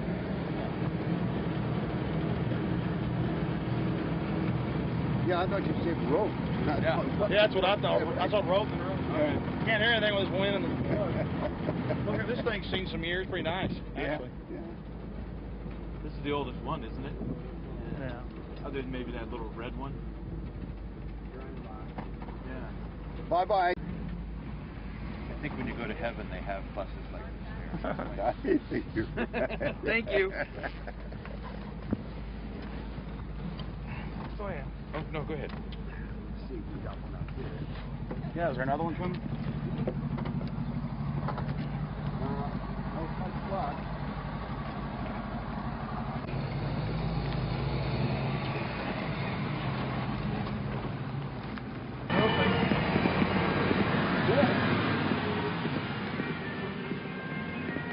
Oh, good.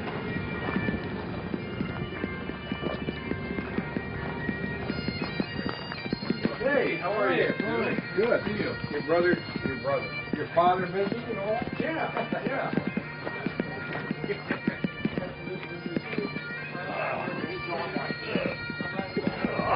So that Marty thing was like,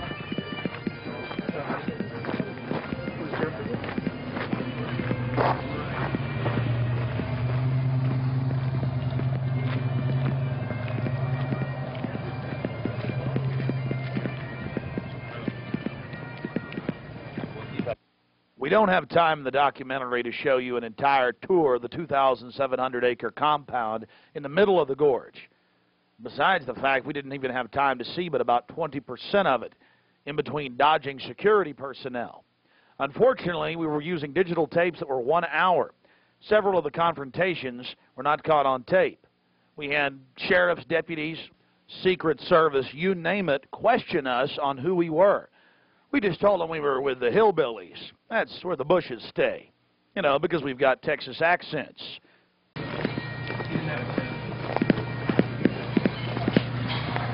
Yeah, no, like, close back to the corner right over there.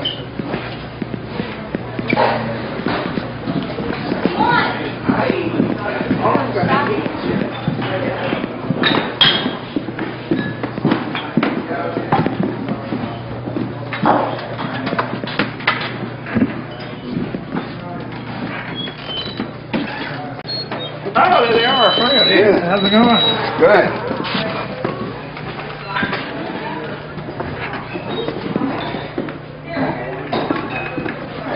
Oh, this was good. Oh.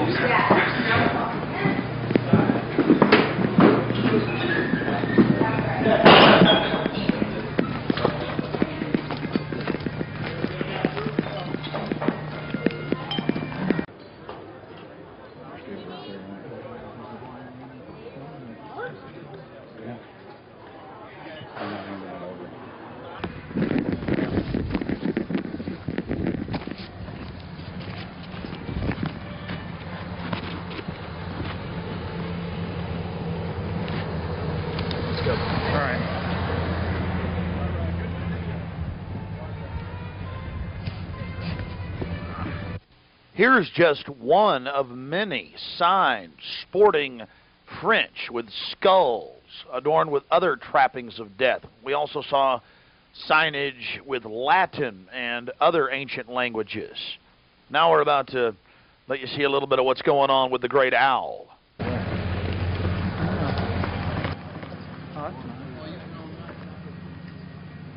the owl.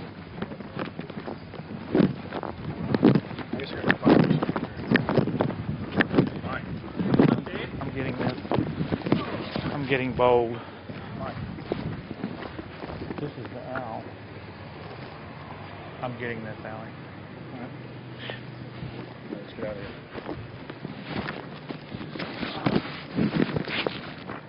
I like that.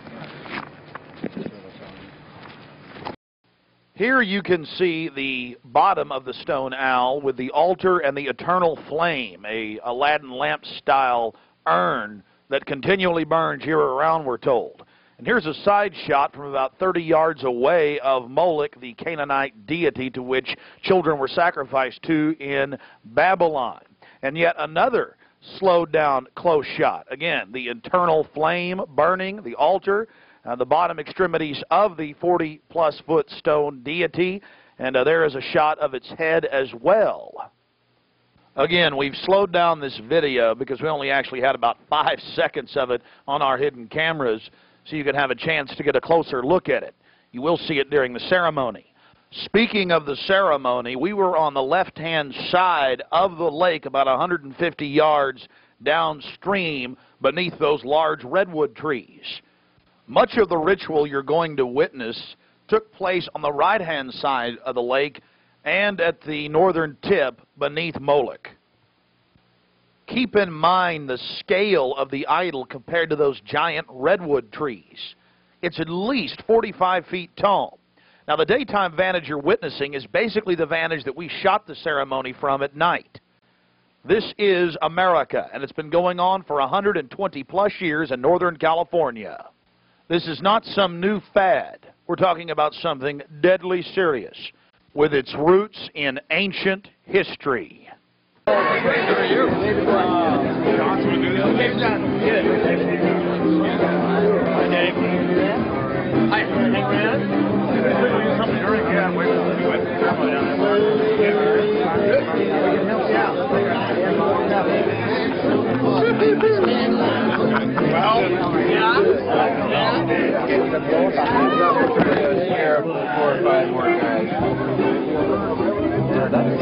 may have to.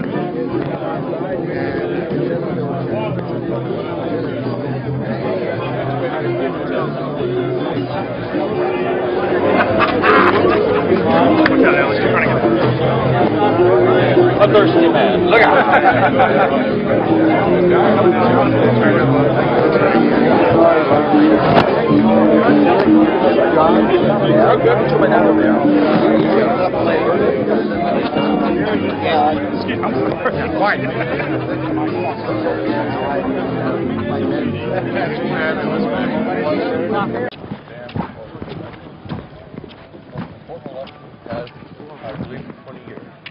Reagan was a turning point for us. Didn't realize at the time it was. And anytime I shoot. Turning point for us. Oh, really? So many liberal Democrats in their time to change things around. Morning. It was all live? Was it, Rob? No, it was most of it. No. It's probably as accurate as we know. Yeah.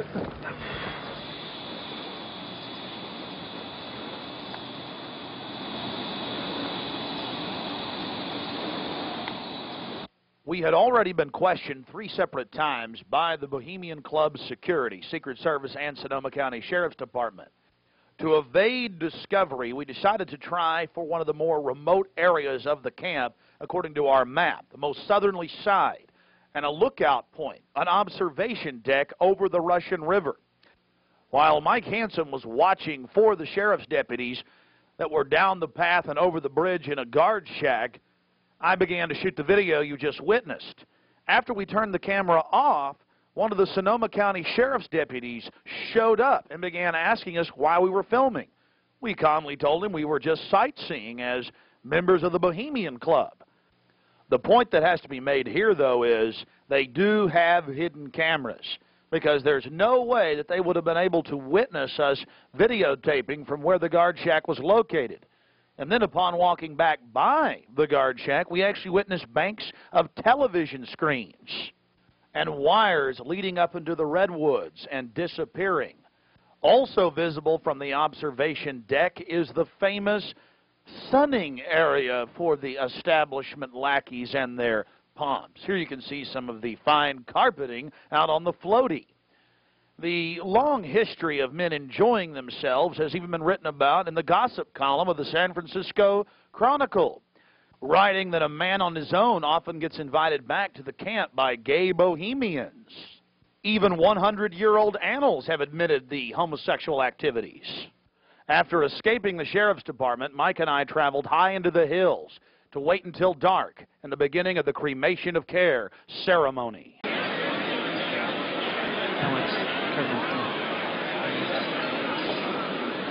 Before the cremation of care, all the Bohemian Club members begin a massive feast of revelry.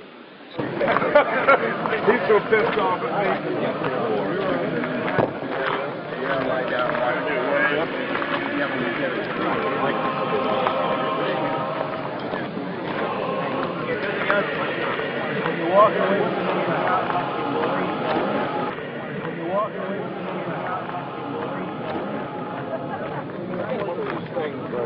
After the feast, cult members travel from the main dining area under the trees out to the eastern side of the lake, where they congregate and prepare themselves to properly thank their deity. Again, the 3,000-plus-year-old Moloch.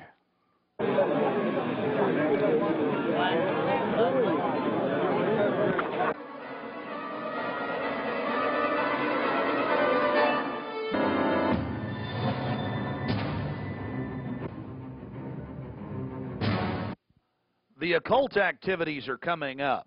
And then after the actual ritual, we're going to give you some more of the history surrounding it. But first off, I wanted to draw your attention to the program that was given out to the spectators or the viewers. I guess an occultist would call them novices, who actually watched as the priest and their supporters engaged in this ancient rite. Now, you're looking at a little demon called PJ that was on the front of the actual program. It's kind of in a Hieronymus Bosch style. He's got a little broom and a dustpan, and he's sweeping something up. Now, even more shocking is the figure of a human body burning in the flames. In fact, I've shown it to people that are experts in anatomy, to actual doctors, and they say that the anatomical size is that of a baby or small child. Notice how large the cranium is in comparison to the torso, that is the ribs. Understand, ladies and gentlemen, this is from the program itself given out to the establishment lackeys witnessing the sinister activities. Remember, in Babylon and Tyre, they would throw their children into fiery pits. Look at the size of the hands compared to the rest of the body. Only children show these anatomical details. Now, of course, it's been airbrushed in, but it shows the psychology. Now, this is the only skull we actually caught on tape. We've blown it up for you over one of the major meeting houses. Of course, it's not a real skull. It was extremely oversized up on the signage. The point we're trying to make here is the entire compound was literally infested with symbols of death, skulls, owls. At long last, here it is, the cremation of care unveiled.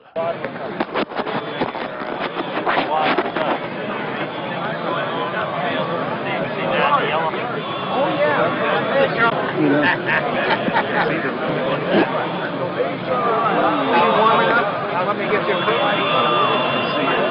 we're going to keep it covered up. As we sat there in the darkness, not knowing what we were about to see in the gathering crowd, suddenly, across the small lake, we saw a carriage with men in black and brown cloaks, robes, in front and in back, bearing a bound body. Remember, it was a hidden camera and at somewhat of an angle.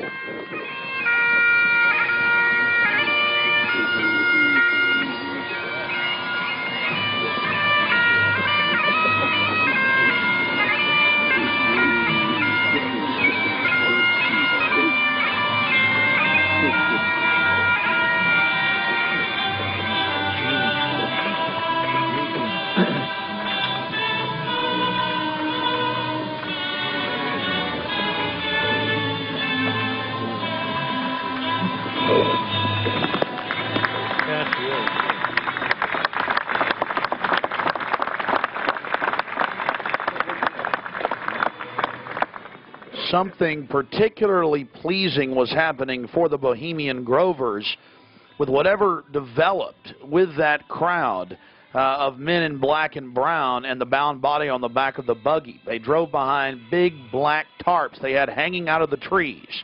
There was lots of smacking on lips of in bizarre enjoyment by the crowd. We still haven't made out exactly what was going on, but that a real sacrifice may have actually been developing according to some occult experts.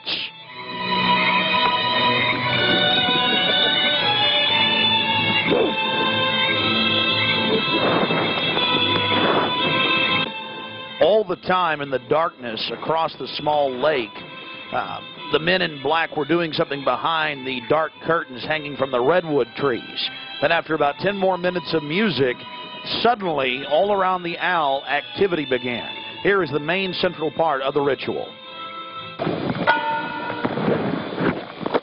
The owl is in his leafy temple.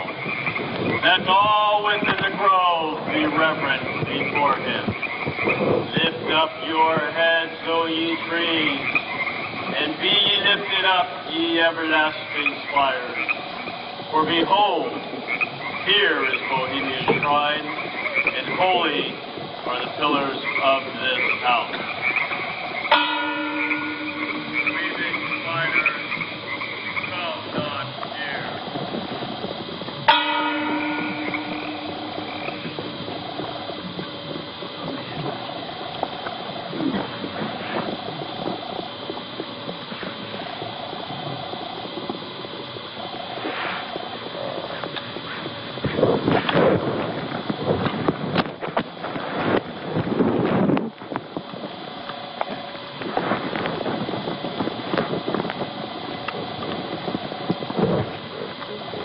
Hail, Bohemians, with the ripple of waters, song of birds, such music as inspires the sinking soul, do we invite you into midsummer's joy. Sky above is blue, sown with stars. The forest floor is heaped with fragrant drift. Evening's cool kiss is yours. The campfires glow. The birth of roses in your dawn. Shake off your sorrows with the city's dust and cast to the winds the cares of life. Let memory bring back the well-loved names of gallant friends who knew and loved this grove. Dear boon companions of the long ago. Aye, let them join us in this rhythm. Not a place be empty in our midst. Oh, beauty's vassals, who hold in this gray autumn of the world her springtime in your heart, attend our tale. Gather, ye forest folk, and cast your spell over these mortals. Touch their world-blind eyes with fairy unbelief.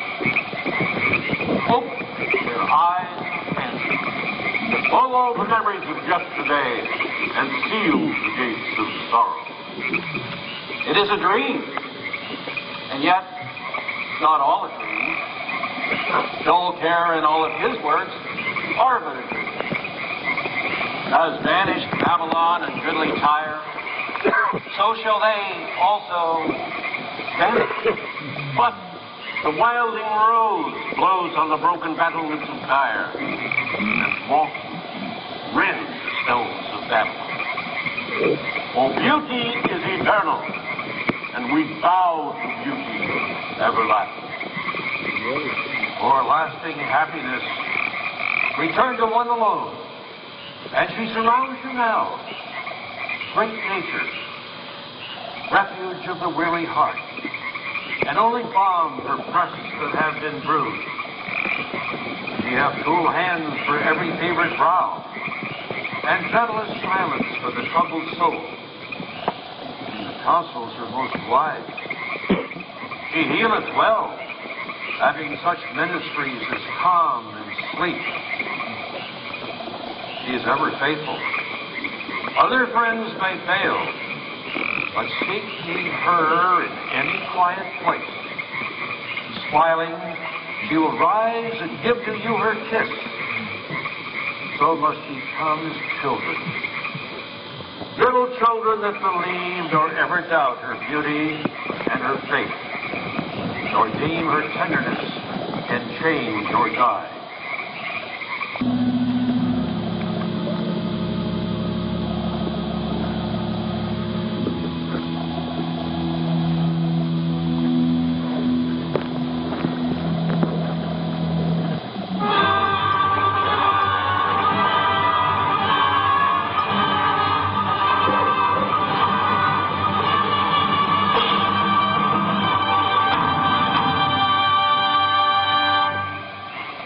Bohemians and priests, the desperate call of heavy hearts is answered by the power of your fellowship. Dull care is slain.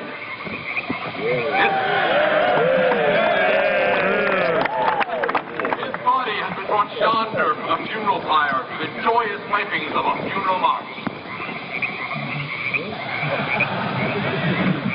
Our fire awaits the corpse of care.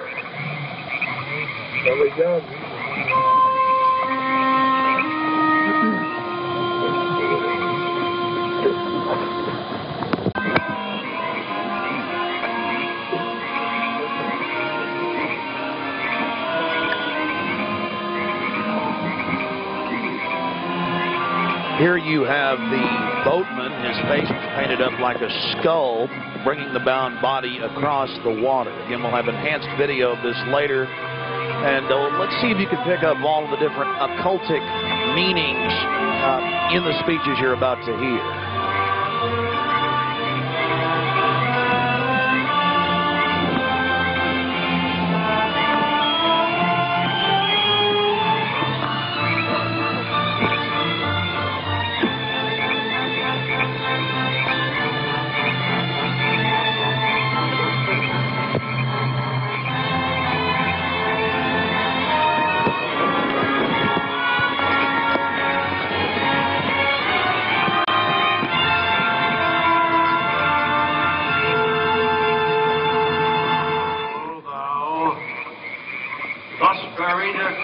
The shadowy tide, and all the ancient majesty of death.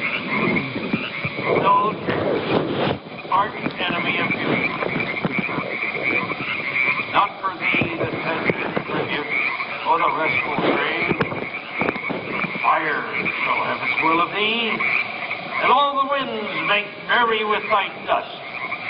Bring fire!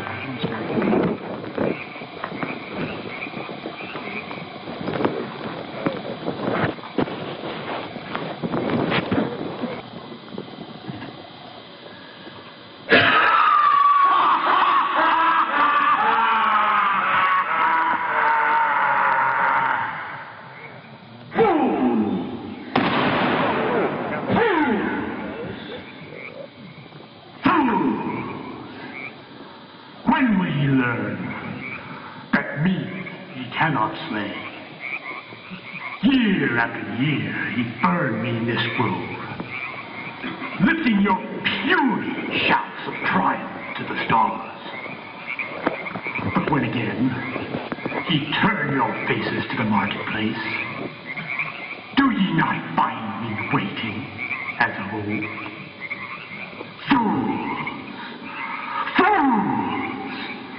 Fools to dream ye conquer care.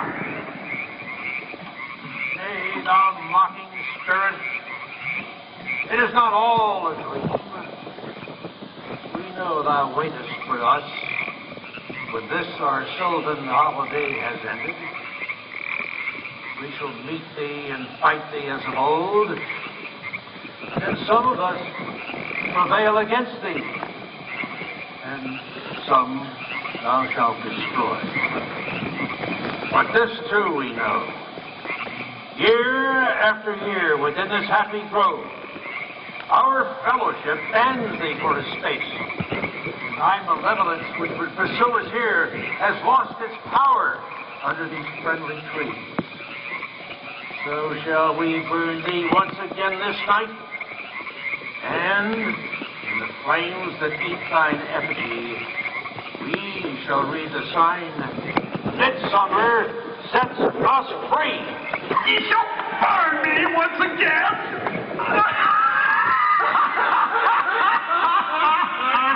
Now but these flames, which hither ye have brought from regions where I reign, ye fools and priests, I spit upon your fire.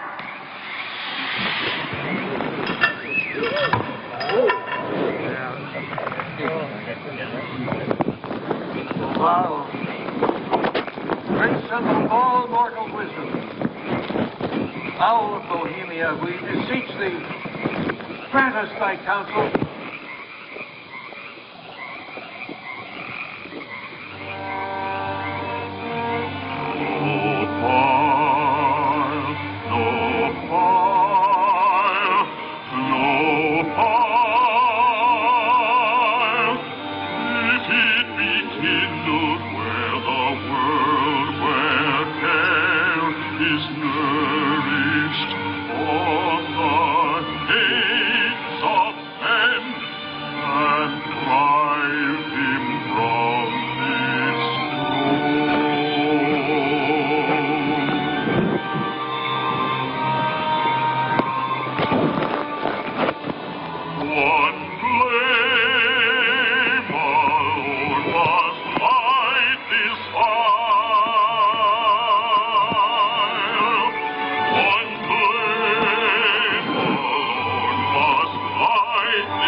care, be gone. Once more, we banish thee. Be gone, dull care. Fire shall have its will of thee. Be gone, dull care. And all the winds make merry with thy dust. Hail, fellowship's eternal flame. Once again, midsummer sets us free.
Now we're going to get to some enhanced video, and we'll go play-by-play through some of the more occultic statements, like we shall read the sign in your burned effigy, the bound body. That's exactly what the Druids actually did. They would roast cats, goats, oxen, horses, and watch the pain of how they died, and from this extract some type of mystical energy force or power, and also be able to tell the future. Owl of Bohemia, we beseech thee, grant us thy counsel. Upon further research of the ritual you just witnessed, it becomes clear. It is a mixture of the Babylonian Canaanite cult of Moloch, fused with ancient Druidic rites, where you have the female side of Satan, which they first call out to in the she, and then towards the horn god with the he, mixed with Masonic rites from Scotland. It's very likely that many of the 1,500 to 2,000 member crowd had really no idea what they were actually watching because it was thinly veiled. Here we have some more enhanced video as the boatman, again with his face painted up like a skull, pulls his boat across the small lake towards the high priest with the red of his cloak visible, with his hand outstretched as if he is pulling the damned soul towards him as they throw off their cares, their conscience for what they have to do in the world. Also, you have the arrangement of the circle of higher level priests around him, the high priest in lighter colors, and then the outer rings of red, and then those in black.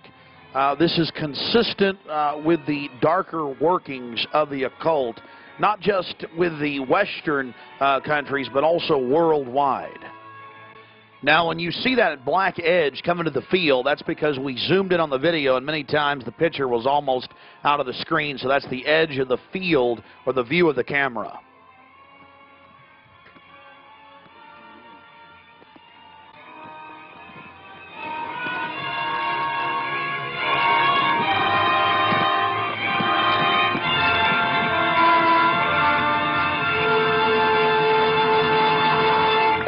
We'll We'll get back to more enhanced video of the ritual here in just a minute. But remember PJ, the little demon down in the corner, the left-hand corner of the program, sweeping up the ashes with little horns?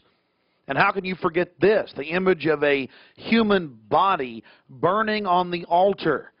Again, this is what they were handing out to those that were witnessing these macabre activities. But again, from Babylon on into ancient England, the word bonfire, meaning human sacrifices being thrown into fiery pits, turned into today's bonfire. After the sacrifice, members of the cult would sweep up the ashes of the victim and use them in future rituals.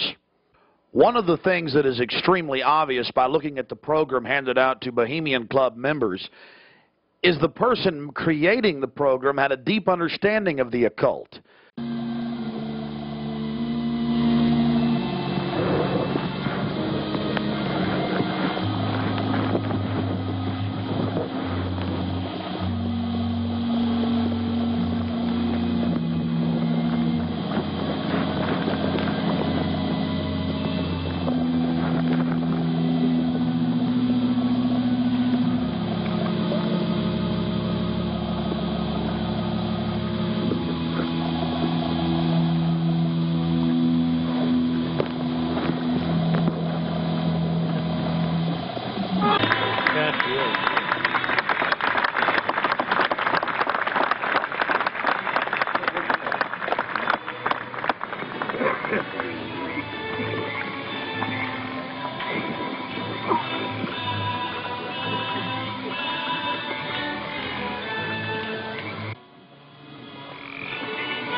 Malevolence which would pursue us here has lost its power under these friendly trees. So shall we burn thee once again this night, and in the flames that eat thine effigy, we shall read the sign, Midsummer sets us free. You shall burn me once again.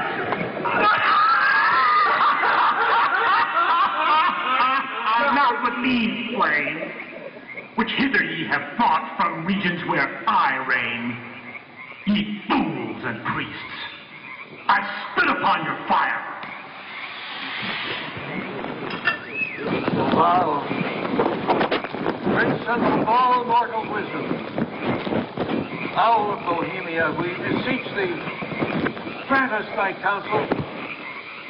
O great Owl of Bohemia, we thank thee for thy adjuration.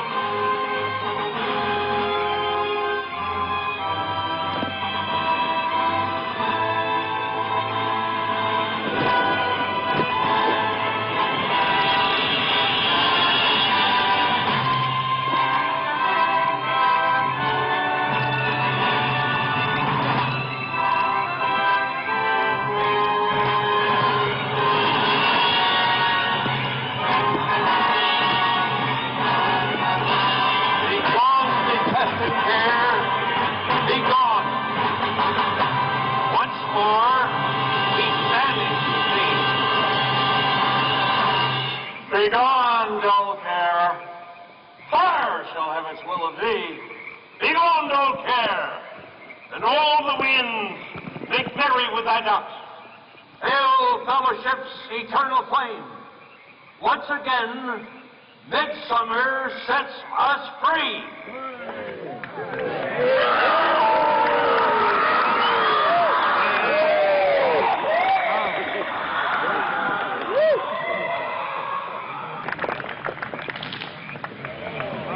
There you see the funeral pyre burning with the effigy of a human, or it could be real, ladies and gentlemen. There's been a lot of strange going-ons in that area of Northern California. But this is what the establishment is into right here in America, the cremation of care. And this was July 15th, 2000.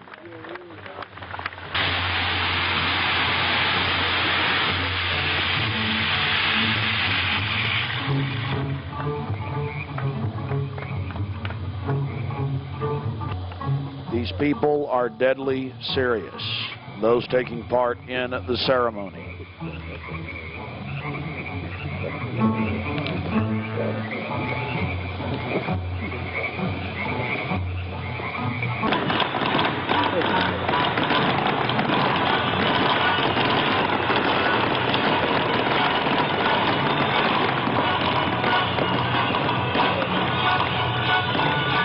Another point, the pyrotechnics you're seeing going off were being released from beneath little wrought iron crosses about 1.5 feet tall. Also, notice the screams of pain coming from the sacrifice.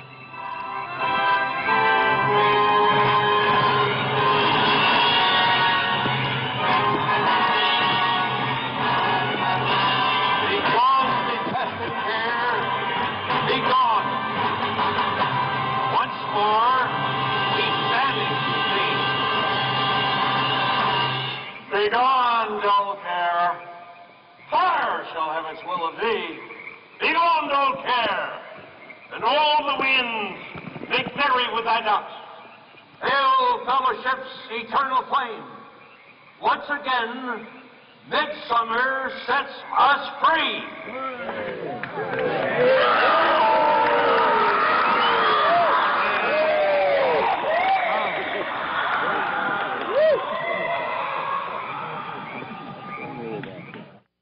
One of the facets of the ritual that goes deeply into the occult, again, we've already mentioned the Druids at their bonfires or bonfires throwing bodies into fiery pits after ritually cutting their hearts out or slitting their throats. They talk about reading the sign in the burning effigy, reading the sign.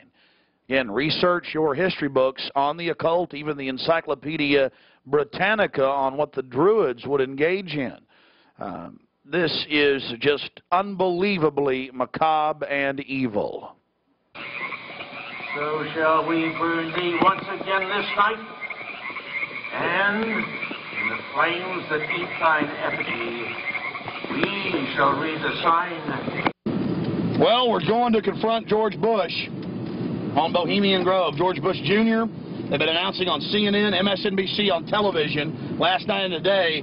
For the first time in history, they're admitting it, why the vice presidential decision was made at Bohemian Grove.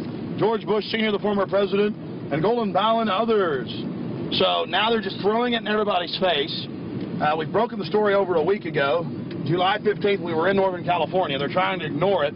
George Bush is down here at the governor's mansion across the street from the Capitol, about to announce Dick Cheney as his vice presidential running mate. We're going to go blow the party for him and get the information out to people.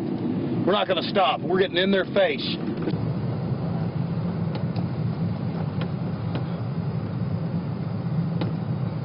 I want to make it clear that I'm neither Republican nor Democrat. But the facts speak for itself. George Bush Sr., Jr., even their grandfather Prescott Bush were all members of the Bohemian Club. So we dropped by to, well, let them know that we're fully aware of their activities. This is massive. This is how George Bush dresses up. Right here. We've got him on tape. This is how they dress up. Right here. In red and black robes. A little more pointy, though, like the Klan. We've got him on tape. This is how George Bush dresses. Right here when he's in the Bohemian Grove. This is how he dresses. We've already put it on television. Absolutely disgusting. George Bush isn't a conservative. He's not for family values. He is nothing but a Luciferian twit. A Luciferian twit, Bush. You may think you can feed on the human population. We say no to you. We're on the march. The empire's on the run.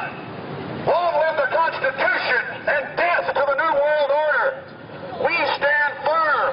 We stand strong for America against your evil, Bush. And we're going to get this story out, and we're going to continue to of a 3,000-plus-year-old devil cult for the Almoic from Babylon, as well as Tyre. We have the high priest admitting all this. We have it on videotape. It is documented. It is documented. A Luciferian devil worshiper. Already people all over Austin are talking about it. We're not afraid of you. We're not afraid of your minions. In fact, we're waking your minions up every day with the hardcore evidence. We know your father met 11 times with Bill Clinton in 91. The whole thing was stage managed.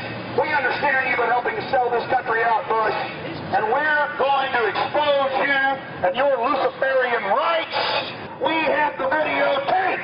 This is a massive story. One of the stories of the century. One of the stories of the century. How you had the Luciferian cult for 121 years in Northern California. I went inside for the cremation of care. I witnessed the entire debacle. Many of these Secret Service agents have been in. No doubt. Protecting these people inside of this system. There had to be, in my belief, an occultist, a deep occultist, who designed each of the elements of this ceremony. It wasn't just a bunch of guys sit together at a bar and said, hey, let's have a good time, the cremation of care, and why don't we do this or that. I believe it was purposely designed, each element in its turn, for what they did. No doubt about it. Ladies and gentlemen, you've been watching Dark Secrets inside Bohemian Grove. The facts we've shown in this film are absolutely documented. I would only hope that the people of the world realize the organized evil we're dealing with at almost every level. Republican, Democrat, you name it. They're all working on the same team. Ladies and gentlemen, it's called world government, the New World Order, dehumanization. It's not a joke. It's deadly serious. Unfortunately, they've been breeding societies to think everything's a joke. I'm here to tell you truth is stranger than fiction.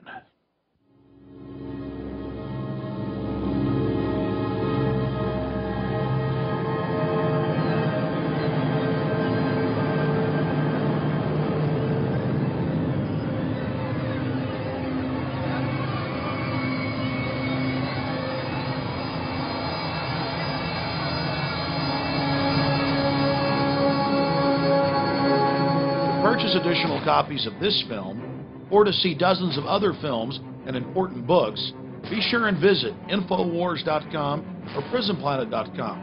Or to order, simply call toll-free 1-888-253-3139.